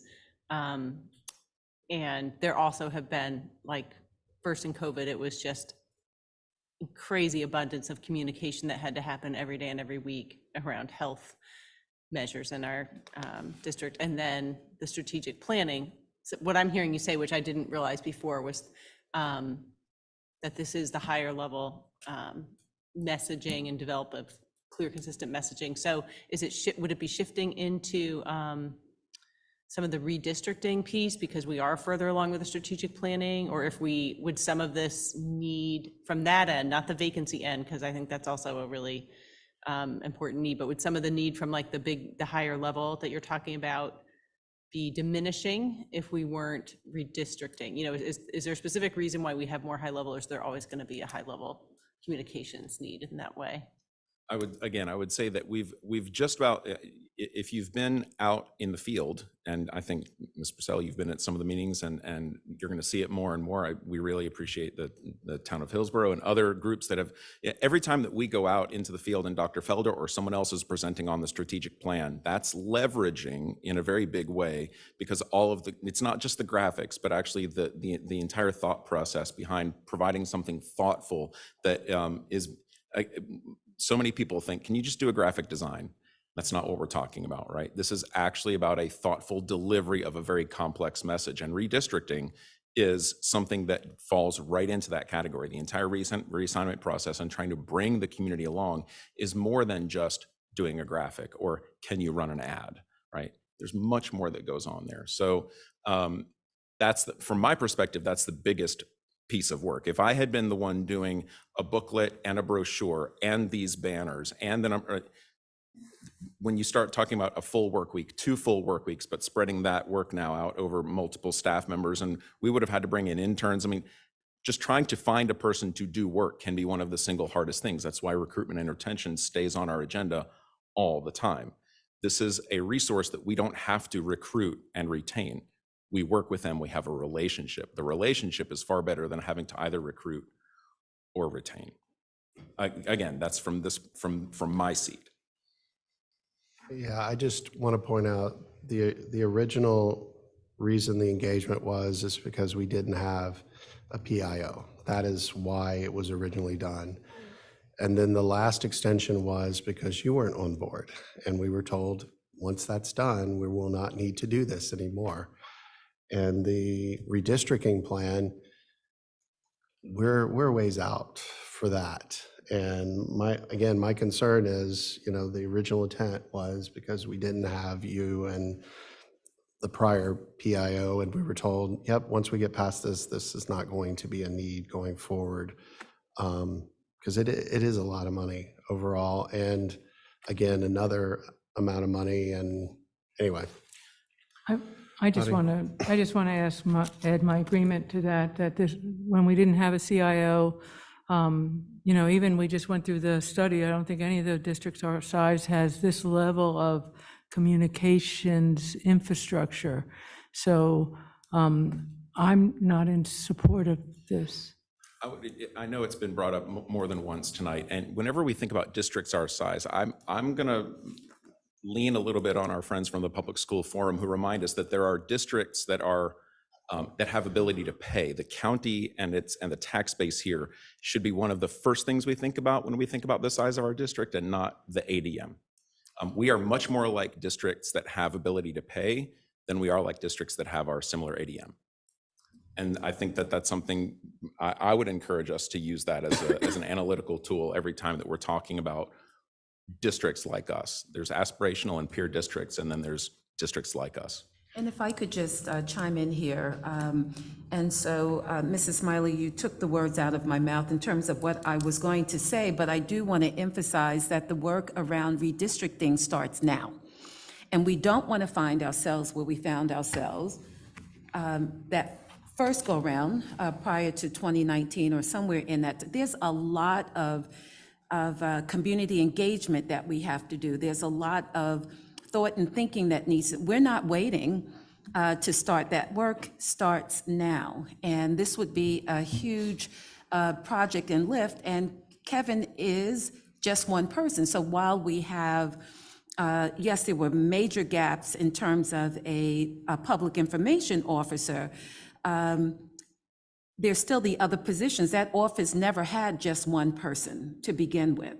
And so, and the amount of communications, I think it's undeniable, the level of, and the quality of the communications that go, there's no going back on that. So we cannot go back on that. And so I also know he's one person at the moment, and there are just going to be some things we can't do. And I'd hate to see that happen, given where we are at this time. So I would just, if there's one thing I would add, and I realize we're all looking at the clock, this is a lot more like driving a ship or an 18-wheeler than it is a sports car. I think that's one of the things that we need to bear in mind, is that when I walked in the door, there were an awful lot of projects that were in the middle, they were totally in the middle of production. It doesn't mean that, oh, cool, we can just interrupt that flow. Like, there's been actually a lot of back and forth and handing off where we're working hand in glove with the members of Forthright, or where they were working with Amanda Bunch during her tenure. And like these things, in order to achieve that, that takes one resource: time. There's no, that's the one thing we can't negotiate. Someone's going to have to do the work, or it doesn't get done. And so that's where, again, from my look back at the contract and the invoices, that's my understanding of how we got to where we are. So, just a second. So board, we need to extend the meeting. We are 4 minutes or 5 minutes now past. So can we get a motion to extend? There are 2 additional items, I believe, Dr. Felder, we're recommending. Actually, 3 additional Yes. items, so we'd have to. Yep, 3. We also have another closed session item scheduled. Correct, in a closed session. Are these items we want to discuss tonight, or should we? I don't think we can. I don't think it's. I don't think it's my feasible. recommendation would be that we not, just given the hour and staff needing to go home and get some rest in order to be ready for work tomorrow. And I'm sorry that some of you won't get an opportunity to present tonight, but your materials are together. And so when you have that opportunity again, which we hope will be soon. So my apologies to you. All right, so I'm guessing 5 minutes to close this out. Well, for closed session, I'm not sure if we, because the Oh, okay, I see meeting what would you need to mean. extend as long as we need for closed session, if we still want to do that, which I think Yes. is probably a good idea. 20 minutes? I think that was the, defer to Mr. Obley, do you think 20 minutes for closed session? Okay, can we get a motion to extend? So move 20 minutes extension. And a second, all in favor? Aye. Aye. Opposed? Thank you, Dr. Moore. All right, so I think we're at a point for a vote. So, Can I ask one question? Sure. You are looking for a replacement for Amanda Bunch, correct? Yes, ma'am, that job is posted. Okay. So that would be 3 of you in one office, correct? So, yes, ma'am, but it's worth noting that unlike most communications offices, our extension into family engagement is a little bit of a different, right? And so Abigail, as the departmental assistant for communications and family engagement, is doing an awful lot of administrative work to support our family liaisons, which is much more than translation and interpretation, and is a lot of community building. And so we're actually leveraging her to do some things that are different. They're keenly focused on our strategic plan in ways that maybe not a lot of districts would be thinking about. But in terms of, you've heard my presentations over the past couple months, we're moving very quickly into that area, and that's one of the reasons that we have her in that space. So I would guess that she primarily will be the one working with our Hispanic parents and working with the family liaisons and working to talk about redistricting. She's working primarily to facilitate the things that we do. The conversation. She's an administrative assistant. I want to be really clear about that. But she would help guide and facilitate, help with those conversations, would be my guess. I don't know. That's what Sandra and her team are definitely doing, and Abigail is there to facilitate that work while also supporting my office and providing a lot of logistical support. Okay. Yeah, I just appreciate the work of the communications department, and I know, Dr. Felder, we've asked you to stay really strong, and if anything, keep growing and improving in communication. So I don't want to cut your communications funding to do what we ask you to do.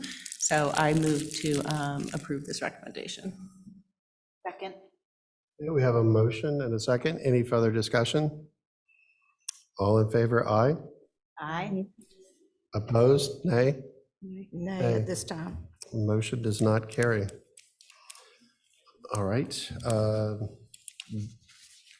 So with that, the other items we are tabling for another meeting. Do we have a motion to go into closed session and pursuant to prior closed session? We have a motion. Do we have a second? Second. All in favor? Aye. Aye. We are now in closed session.